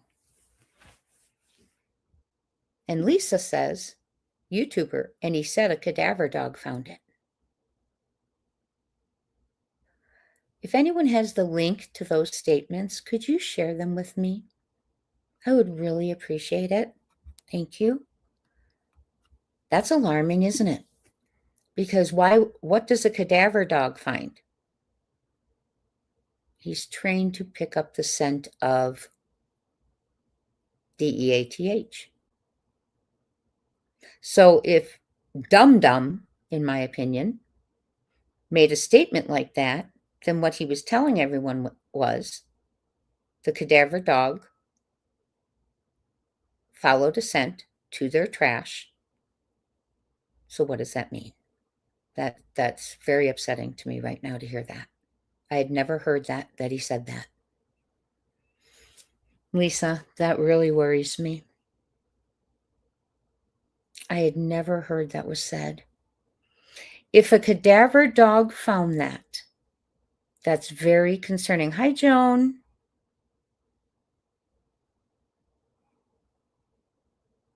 Thank you, Joan, for sharing that comment. I will share it with everyone. Hi, Crazy Bird. Yes, you guys have great comments, and I'm going to cover them. So if Dum Dum, in my opinion, actually made a statement like that they found their trash, I now believe the fleet driver. What did they find? His clothing. And if a cadaver dog found it, then, I mean, I don't want to say it out loud. You know why. Out of respect for his dad. But, hi, Be Kind. No, this isn't the landfill that had a fire. That's a different one. This is the landfill they searched. Wow. Okay. So that's interesting. Thank you for sharing that. And if you happen to have links where he said they found the trash and a cadaver dog found it, well, doesn't he realize that if he makes that statement, everyone knows why the dog hit on it? They don't hit on living things. They live on the scent of death. They hit on the scent of death. That's very disturbing. Patricia Parker says, I think it is making KP afraid to say anything because Chris probably threatened her too. They are both afraid of going to prison, all of them, I hope. I hope so too. And you know what, Lisa, or Patricia, with Seth Rogers filing that lawsuit to reopen the CPS or DCS file, if that gets reopened, and reinvestigated, there's one person they're going to be reinvested. Well, two. They'll be investigating the animal who couldn't keep his hands off of Sebastian. And they'll also be investigating the CPIT team, the criminal protective or the child protective investigation team, which Sumner County was on. The DA's office was on. DCS was on. And a child advocacy center. And that will be very good because in my opinion, 4 people involved, 4 entities, not all of them are going to go down if someone made a poor decision. And it all boils down to this. And it certainly does all boil down to this. Who benefited? Who did it protect? And who had the power? Well, closing that ABUSC case, who benefited, my friends? CP. Who did it protect? CP. Who were they supposed to protect? Sebastian. Who had the power to make that decision? The CPIT team. Who's on that team? Sumner County, DA, the CAC team, Child Advocacy Center, and DCS. Now, I don't believe that if something was done wrong, that the CAC Center or anyone else who wasn't involved, we're talking allegedly, would let their reputation be on the line. So once they start investigating that team, we went over the documentation they need to have, the process they needed to follow. Do they have that documentation? Do they have the justification to say he was of no concern? They went from dangerous environment, imminent threat, all of it. Corporal punishment, I think degradation, humiliation possibly. I'm paraphrasing right now. How do you get from there to no concerns, no services needed? They're going to have to answer that question. Who does it benefit? It benefited CP. Who did it benefit? CP. And we went through many, many of the decisions that have been made. And the common denominators in many of them are it benefits and protects CP. And the power to make the decision is in Sumner County's hands. We went through it. Watch that video. I'll tag it at the end. And it's really eye-opening. And so someone asked in here, who benefited from Sonny passing away? Well, I think we all know who benefited from Sonny passing away. We're not accusing anyone, but EC benefited because he took the position. Lots of great comments. I'm just going over them and we'll continue. And isn't it interesting that this part of the video, this part of that news article, you can't find, where he says, repeats after the sheriff, what they found and what they've learned or what they know. Okay, I cannot believe they said he said a cadaverous dog found it. If you guys have that, I would love to see that. I'm also going to go over the thermal imaging that Sonny talks about. I have to watch the clock a little bit. I have about 30 minutes and I gotta get going. We have a luau tonight. Okay, let's see here. Yes, Crazy Bird says they don't search landfills for a precautionary measure. They have to have a search warrant and a judge won't sign one unless they have a good reason to search. Yes, and I have a quote from Sonny Weatherford that says, let me see. The decision to search the landfill was made in accordance with ongoing investigative efforts and information gathered in the search for Rogers. Sumner County Sheriff's Office said. I'll repeat that. On March 8th, it was stated, the decision to search the landfill was made in accordance with ongoing investigative efforts and information gathered in the search for Rogers. They also say there that no tip led them there. Well, you didn't need a tip. You knew. You were one of the few people. You, Sumner County, CP, and KP were the few people who knew darn well that there was someone in the home who had a history of harming Sebastian. And it became a secret between them 9 months before Sebastian went missing, and that was closed. And I ask you, do we have to follow the money back 9 months to that decision? Who benefited? CP. Who is there any person you know that cares enough about him to possibly, allegedly, speculatively, in my opinion, bail him out one way or another? Because remember, we read it. It's a felony A because Sebastian was 14 vulnerable disabilities, and the jail time in Tennessee is 15 to 60 years. Mama Socks is the only one. He's had not one person, not one friend, not one individual who's got out in front and said he's a good guy, except for YouTubers that he puts in his pocket, in my opinion. Okay? So, in my opinion, 9 months before, someone was coerced, allegedly, in my opinion, to make that case closed. It protected CP. It didn't protect Sebastian. It benefited CP, not Sebastian. Who had the power to make it? Well, 4 entities. But the reason I'm saying Sumner County and the DA's office is because guess what? All the other decisions that have been made since is their power.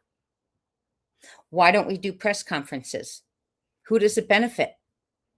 Someone who might have taken a gift 9 months before, allegedly. It definitely benefits CP not to get the word out. Right? Not arriving at a home where you know you're keeping a secret when you arrive to a missing child report and you're standing in front of the stepfather who you know those reports are about. CP, KP, and Sumner County all knew that, and so did the DA. But they continued to keep that a secret for 9 months from Seth, never notifying him, or Sebastian would be here today with Seth because he would have gotten him away from the animal, in my opinion. But they show up at the house February 26th, and they are already biased against Seth and aligned in a secret with CP and KP. And the investigation, in my opinion, went the way it went after that because of that. They showed up, and instead of saying to the father they were around for 8 days, hey, come on over here, and they all knew he didn't know because no one mentioned the ABUSE when they were doing the search around Seth. So it was an intentional secret. Instead of walking up to the father and saying, we're going to take the stepfather and there's record of a history with him, we're going to detain him. No, the big secret began with CP, KP, and Sumner County. When they first arrived, it had already started. Seth they were already biased against him. And look how he's been treated. He's done nothing to be treated that way, but their behavior is everything for why he's treated that way, in my opinion. And it's disgusting. Okay, sorry, let me get off my soapbox. I want to go back to the video so you can look at the images again that I had. Is this the one? No, it's not. It's this one. Is it this one? They all look the same to me. Sorry, you guys.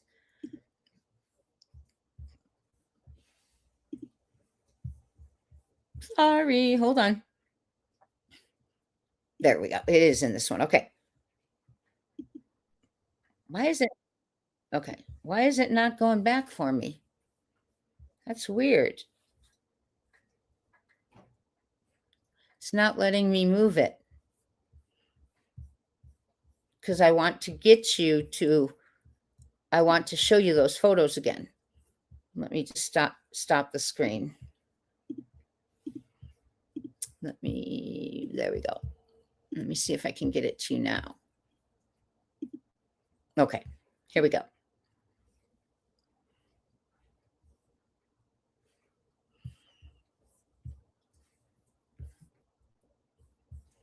So here they are. They're looking at something there. To me, it could very well be the description of what one of the neighbors said looked like someone was carrying from their footage, a black blob between the houses. It also looks like it could be a sheet, a mattress pad. I'm going to hit play so it zooms in for you a little bit because I zoom in. And I am coming back to comments, I promise. Thank you all for being here. Let me get back in here. Introduce the case again. Okay, I'm just going to mute myself.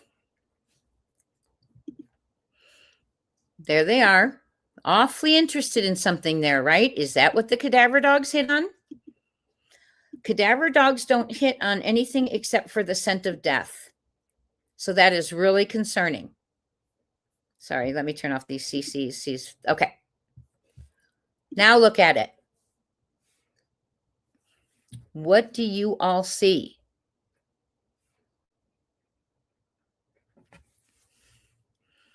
I'm literally dumbfounded about that comment you said.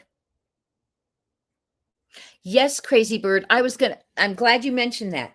I knew they had an electronic sniffing dog there because Canine Jules had shared that with us. That was in my notes. Yes. And we had also heard they had one cadaver dog there.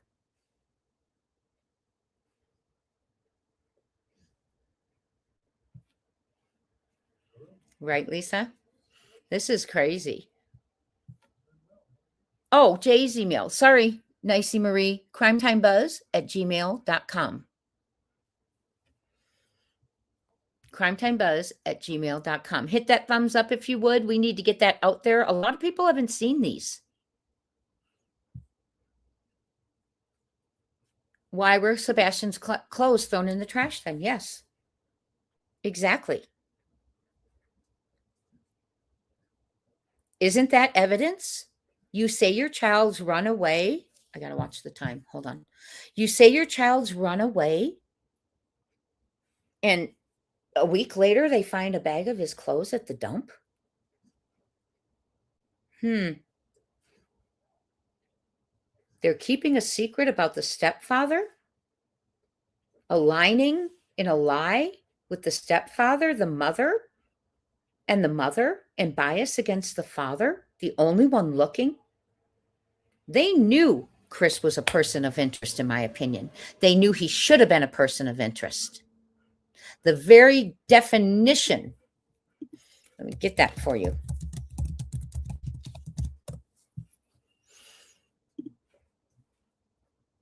The very definition of a person of interest. Oh, come on. Give me the definition, not some movie. Hold on.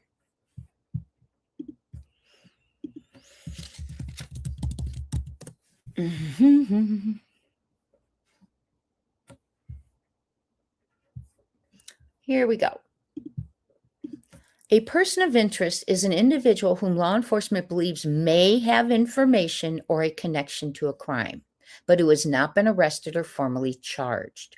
Now, wouldn't it make sense if you approached a home where you knew 9 months before was considered so dangerous for Sebastian, he was in danger, they were going to remove him, put him in non-custodial care or foster care. Okay, not contact Seth. The only place he said he felt safe, but because non-custodial care or foster care. You approach the home, you know this about him, you know he's a brute to the child, and it doesn't dawn on you that he may have information or a connection to the crime. So therefore, he should be a person of interest. I mean, the very definition fits him.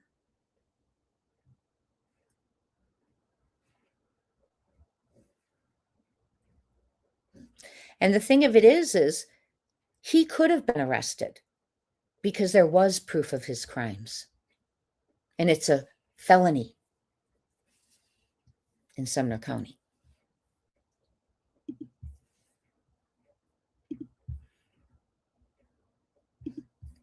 So look at this. Right there. What is that? Is that like some thought it might be a Navy or an Army like bag? This looks like a mattress pad or a sheet. What's under it that they're all staring at?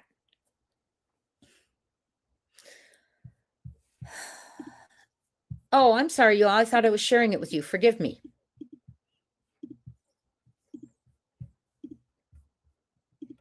I mean, look at that. That could an individual could fit in there. An individual could be wrapped up in this and put in this.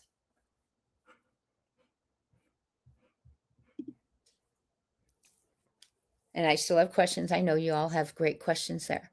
So then let's discuss this again. They go to the landfill. They find their trash. Dumbfoot says a cadaver dog hid on their trash. And yet we have Sumner County sitting in a chair slumped a month later in an interview saying there's no evidence. Nothing. No foul play. And how do you approach a home where you know you have an ABUSER in the home against the child? And how do you do that? Knowing you're not investigating everything. Knowing that.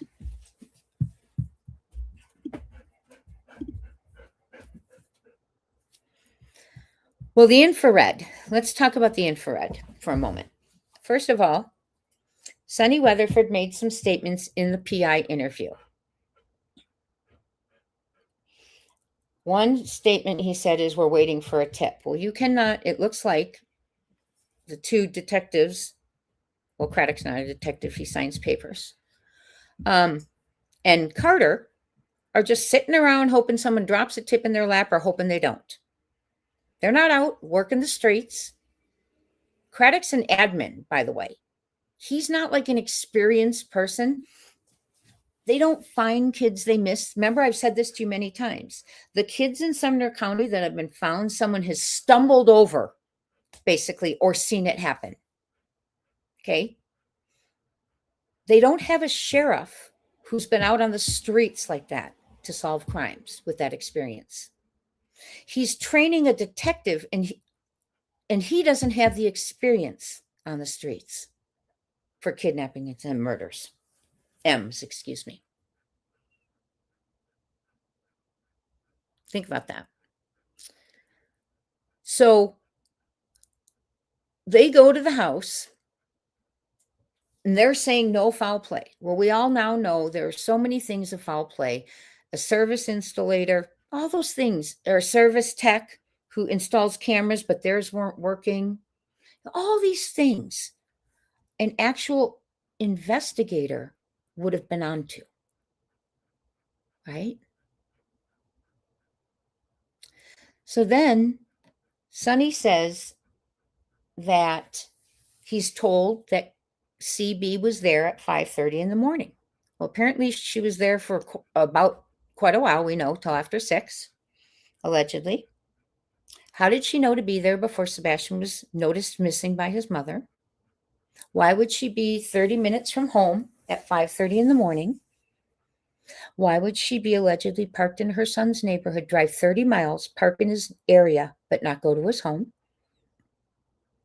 Why would she be parked on the other exit of the high school near Worsham storage? Why would KP say she immediately went to search for Sebastian at the high school? Her story changed a year later when she realized it was on camera that she drove through with her windows up, never looking right, never looking left, and never saying his name. Because she drove in, went through the loop to the other side, in my opinion, where she knew her mother-in-law was parked. That way it looked like she was searching the high school, and it didn't seem weird to exit right by Worsham's by doing a loop where her mother-in-law allegedly was. Now, why was her mother-in-law there before Sebastian was officially reported missing? Why would she, 30 minutes? She's just going to sit in her robe in her son's neighborhood for no reason at all? Why didn't they check the 6 trail cams? Why didn't they go get Worsham's footage when it had been reported to Sumner County. Why did Sonny Weatherford not know? See? Because there's certain individuals who are keeping secrets, even from Sonny. So Sonny goes in and decides because he saw Sebastian go in and never come out, and because he said there is no evidence that he left the house, hear that statement, no evidence he left the house. So he's either in the house, and how else can we get him out of the home? Driven out, which would have had to be the next morning because Brandon Carter says KP's car never left that night. Taken to the 3 a.m. vehicle. That's it. He was either driven out in the morning when the car left. He was either carried to the 3 a.m. vehicle. I mean, what other options do we have? Or he didn't make it home. There is no evidence he left the house. So Sonny, I mean, those are our options. The 3 a.m. he was carried to. He's driven out. What else can it be? Because he's not on CCTV. There's no scent. There's no eyewitnesses. Be sure you come to the next members only. It's going to be in the form of Unplugged. We are going to talk about that alleged stop on the way home at the gas station and some other things. So Sonny decided, well, he's got to be in that home. We got to check, right? So he gets a thermal. Says he takes thermal imaging into the walls. Now, I just want to pause for a second. It's important to note, if he did that immediately is one thing, but if they waited till after the landfill to do that, or however many days, that's a whole different ballgame because it's monitored by heat, not a cold person who may be stuck or placed behind a wall. And if I'm wrong, let me know, but we're going to read through it. Okay. And it says that I had to look it up.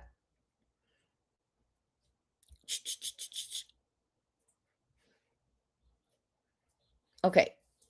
With the thermal, you cannot see living people through solid walls, obviously. And then it talks about heat conduction. A body generates heat, but it takes a long time for that heat to conduct through a thick insulated wall and change the exterior surface temperature. Okay.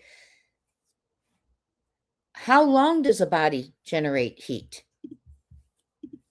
How long does a body generate heat after?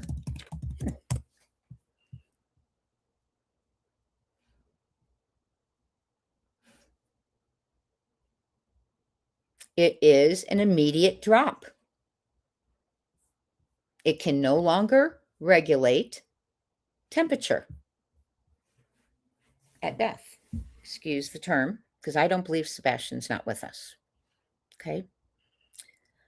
So to take that to the wall, if it's an immediate drop in temperature, so he's not if it's someone in the wall, they're not radiating heat anymore if they are not alive. And then it says there are some subtle anomalies. If a person is pressed directly against a very thin, uninsulated partition for an extended period, their thermal signature will not register on the other side, and that won't even. Now, emergency responders use specialized radar or ultra-wideband life detector devices. Did they use that? Rather than standard thermal cameras. I hope they did. That will only help them detect breathing and movement through the barriers. So if they are no longer with us, that's not going to detect them. So this whole thermal to the walls, in my opinion, it's not a big deal to me because I don't believe they would have picked up anything.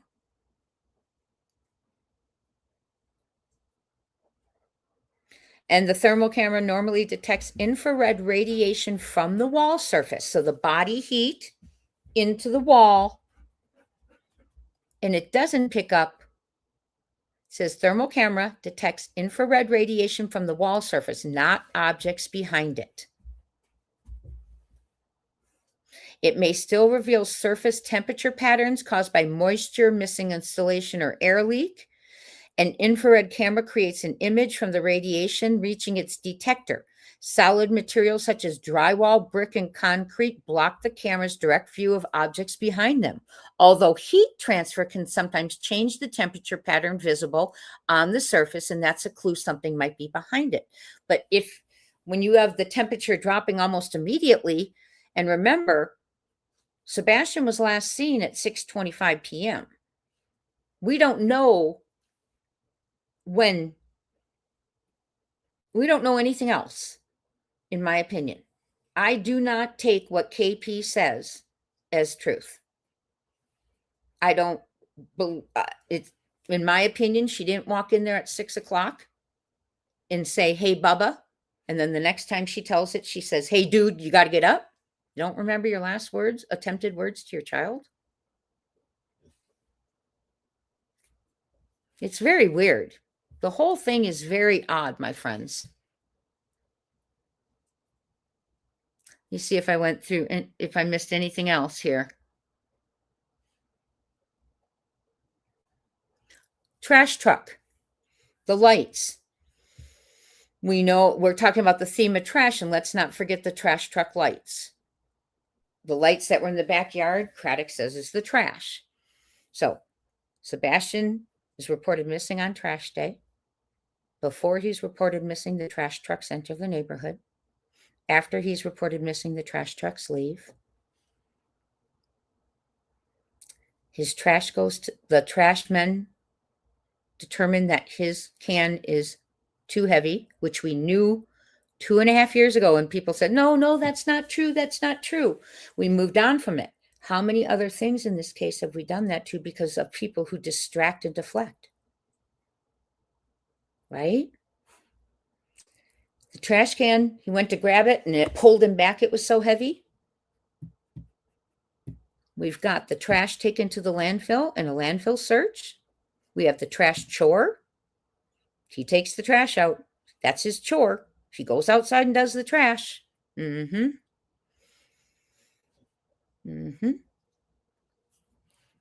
We have all of that going on with trash. We have now someone saying they hit on a bag of his clothing. We have Ignatz allegedly stating a cadaver dog hit on their trash. But we have a law enforcement who won't speak about him, who won't give updates on the case, who will not remind people this young man is missing, and who say they have zero evidence. Well, listen, Mr. Craddock, it is more than enough evidence to know you were investigating him for physically harming Sebastian 9 months before he went missing. And I suggest you call the Department of Justice because they will hand you their investigation guide 101. You are supposed to show up and separate people, especially if you've known him to be an ABUSER. Why didn't you separate him? No foul play. You got a person of interest right there who could have committed that crime. Never said you had a person of interest. Never put the vehicle on the Amber Alert. You never told the public that they were safe. You whispered to your friends. You have a TBI agent who says where he is, he's not coming back from, which clearly shows evidence and knowledge. You have a motorcycle cop who lives right behind with a sophisticated camera who chose not to turn any of it in and say there was just a cat running across. Then why do we have surveillance from at night of two people standing with flashlights behind his shed and KP's bedroom light on? And then he leaves the very first visual in tears saying, it's so, so bad. How do you know things are so, so bad if you have no evidence? You know nothing.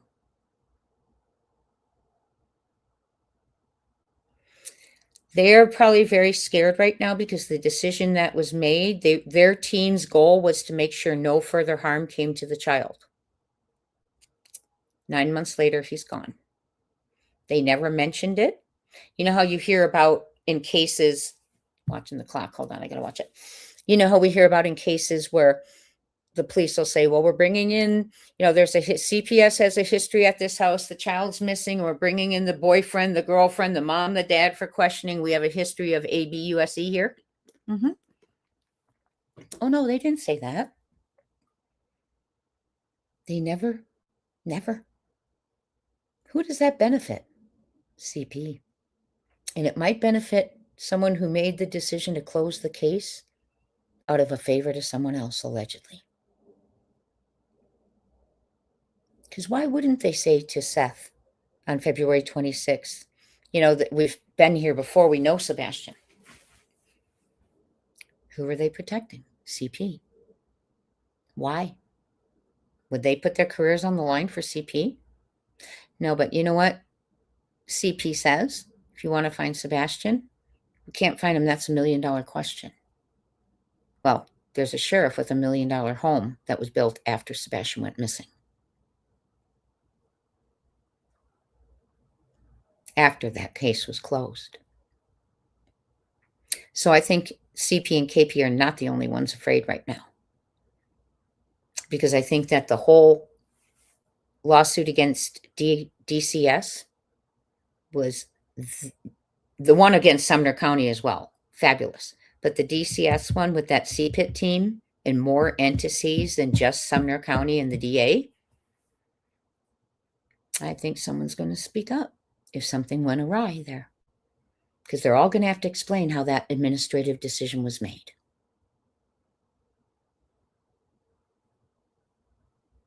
And clearly, someone's going to be held liable. Because the father was never told. He would have taken custody of his child. The child would still be here. Even after the child went missing, they were around the father for 8 days. Never mentioned it. Aligned with the stepfather and the mother in a big, fat, intentional secret. And from then on, they have mistreated the father. They have ignored the father. They have called ahead when he's heading to a lead and say, don't show him the footage. Why would you do that? Why wouldn't you want someone who you knew could identify a child to see the footage if he drives all the way out to North Carolina, Brandon Carter? Why didn't you want him to see it, Brandon? Who was that in North Carolina then? It makes me wonder. Why wouldn't they allow a father to drive all the way there, see the footage, have peace of mind, okay, it's not my child, drive back? There's a reason, in my opinion. Just like there's a reason Green Hoodie was cleared and is the only one in 2.5 years who has been cleared.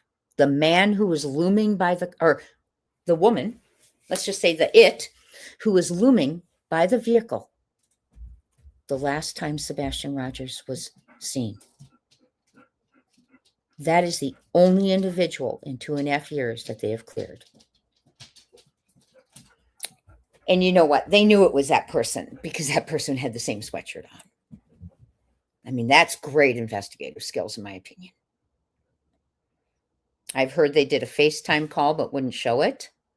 I've heard lots of things. They were asked to produce remember, there was a big X thing on X asking them how to produce, how they eliminated, what process they used, things like that. They don't respond.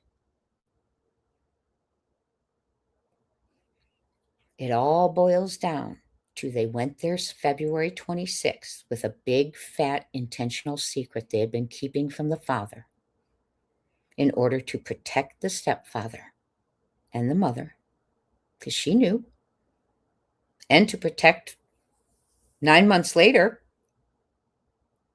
If they made the right decision to close that case and they showed up 9 months later to a missing child and they made the right decision, they did right, followed procedure, they would have told the biological father. Why wouldn't they have? We've been here before. Close the case. We're going to look back into it again. No, it was a secret. And I think it was a secret because something secret happened back in May of 2024 when they closed that. And that's why they had to begin February 26th, not telling the father, oh my gosh, we're aware of Sebastian. We know him. Here's how we know him. And we're going to look into this. It became a secret. It was an intentional secret 9 months before, for 9 months, and whoever knows how long before that. And on February 26th, to not address the father. They aligned with Seth and KP. And if they could stand by their CPIT decision, I don't think they would have kept it a secret. But they couldn't stand by it because they did something, in my opinion, to protect someone who didn't deserve protecting. Hi, Nanny of 8. I think a lot is going to start coming out. Crazy Bird says, in my opinion, Craddock is making sure there is no evidence to convict Proudfoots. $1 million home can buy a sheriff. Yep. The problem is the CPIT team, because there's other people on it. Now, the investigation he controls completely. But the CPIT team, there's other people involved. And I don't believe an advocacy center who is there for children is going to allow someone else to bring their reputation down if that was an unjustified decision. And I don't believe if it was a justified decision, they would have continued with the secrecy. If they had just closed the case, no shenanigans, no reason to be looking, no big deal, nothing to see here. Hi, single mom. Hello, everyone. If they had just closed that case, nothing to see here, no big deal. We made a decision. It's the right decision at the time. We show up February 26th. Oh my gosh, we bring the father in behind bars, detain him, question him. He's a person of interest. He's already committed crimes, allegedly. We tell the father, Seth, this is what's been going on. We've got him downtown. We are looking into that first while we search the radius. But no, everything had to stay a secret. So it benefited someone from 9 months before and CP. And the one who had the power to do all of this, all these investigative decisions, was Sumner County, who was also on the Child Protective Investigative Team, who is also the one who wouldn't allow anyone else to come in and help. Why? Because anyone, like the marshals come in, they don't go to court after they find a child and stuff. But when they come in, they take the file, they look at it, and they go find the child. What's going to happen? What they didn't want is someone to take a file and follow it back to DCS and the CPIT team and an abusive stepfather, allegedly, and a decision that there were no concerns and now the child's missing. I think that's why no one's allowed to help. They protected someone who shouldn't have been protected. The one who should have been protected was who? Sebastian. My friend, Sebastian Rogers, if you have any information about Sebastian, I ask that you call the FBI at 1-800-CALL-FBI, or that you call the National Center for Missing and Exploited Children, 1-800-THE-LOST. This is his FBI flyer up here to my left. Sebastian was 15 when he was reported missing. He would be 17 and I believe starting his senior year. He's vanished. There's only one parent looking for him, Seth Rogers. His mother has left the home. His mother doesn't search. His mother is still with the stepfather who used to hurt Sebastian, allegedly. How could you even look at him? Your kid's missing and you're looking at someone who mistreated him when he was still here? Ugh, gross. Make me sick. So Nicey, I think you're right. KP and CP have a lot of explaining to do. And I think the lawsuit also will, against Sumner County, he's asking for that investigation to become active again. And I hope it brings in, I hope if it goes to court, they recuse Sumner County as the lead authority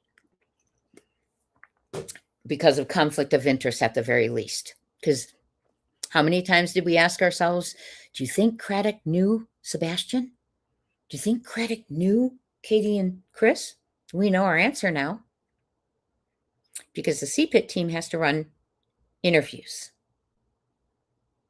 And all of DCS's accusations and reports go to the sheriff across the paper pusher's desk, which is Eric Craddock. So they knew. They never said we knew Sebastian, we knew of him. Ever. But they did. They also knew KP and CP. And now I want to know, Mr. Craddock, what decisions about closing, what led you to close that case back in May of 2024? Is it justified? Substantiated? Why did you keep that a secret from the father? Because now you guys know if you had told him 9 months before, there'd be a child alive and well in his home. And I'm not saying he's not alive. I just made that statement. So I think heads are going to roll now. Those lawsuits, I think, are very imperative for DCS. If that gets reopened, all eyes go on Dirty Foot, little man syndrome, because he's the one they're about. Yep. And if the investigation is looked into from Sumner County, it's going to trail all the way back to that DCS reports that he was being recommended to be placed in foster care or non-custodial parent. All of that's going to be found out. And then it's going to make sense why they've been cruel to Seth, why they hide from Seth, why they go out back doors when Seth's out front. Right, Craddock? We know you do that. It's all making sense now. You all, thank you so much for being here. I need to get going. I have to be somewhere in 20 minutes. I've enjoyed spending this whole day with you. We spent 7.5 hours at the Lindsay Clancy closing statements and verdict watch. I will be back there at 7 a.m. tomorrow, 9 a.m. Eastern. If I'm a couple minutes late, bear with me. It's so early. But I was there early today, but I'm still coming. Thank you so much for being here. On your way out, if you would hype, thumbs up the video so others can hear this, see the landfill photos, etc. Hear our conversations. We all need to work together to put things together. So please share it, like it, hype it if you would. And if you're not a subscriber, sub to us. I've got a real friendly community, very friendly chat. We agree to disagree and give each other grace when we do. And we have great conversations and content. So thank you so much for being here. Until next time, please stay safe. Be kind to yourself. Be kind to your loved ones. Hug your babies. And if you see something, say something. If you know something, say something. Call 1-800-THE-FBI if you have any information, knowledge about Sebastian Rogers, what happened, his whereabouts. Also, you can call 1-800-THE-LOST, the National Center for Missing and Exploited Children. Let's bring him home. There's a certain individual, a narcissist, who we've had to listen to for 2.5 years, who claims he might come home after he's 18. Isn't that an interesting statement? And I think he also followed it up with, and then it would be a misdemeanor. Man, some people need some lessons in life. You know, it's those little punks who never get them. The cowards who hurt women and children. But anyway, my friends, thank you so much for being here. We are Sebastian's army. Sebastian needs to be brought home. There's too many secrets, and now we're starting to break through as to why. because the father filed lawsuits that have really opened up some information. We are going to be covering the garage and also all of Seth's interviews with much information. He's been on, ET and TIR and his own channel. So we are going to go over that, but I also talk about the garage, that dash cam. It means a lot of what ET said about the dash cam, and the two conflicting statements that he's been told means a lot. And we will talk about that next time. Thank you so much. We will talk soon. Love you all. Be safe. Sebastian's army, we are going to bring him home and never stop till we do. Talk soon.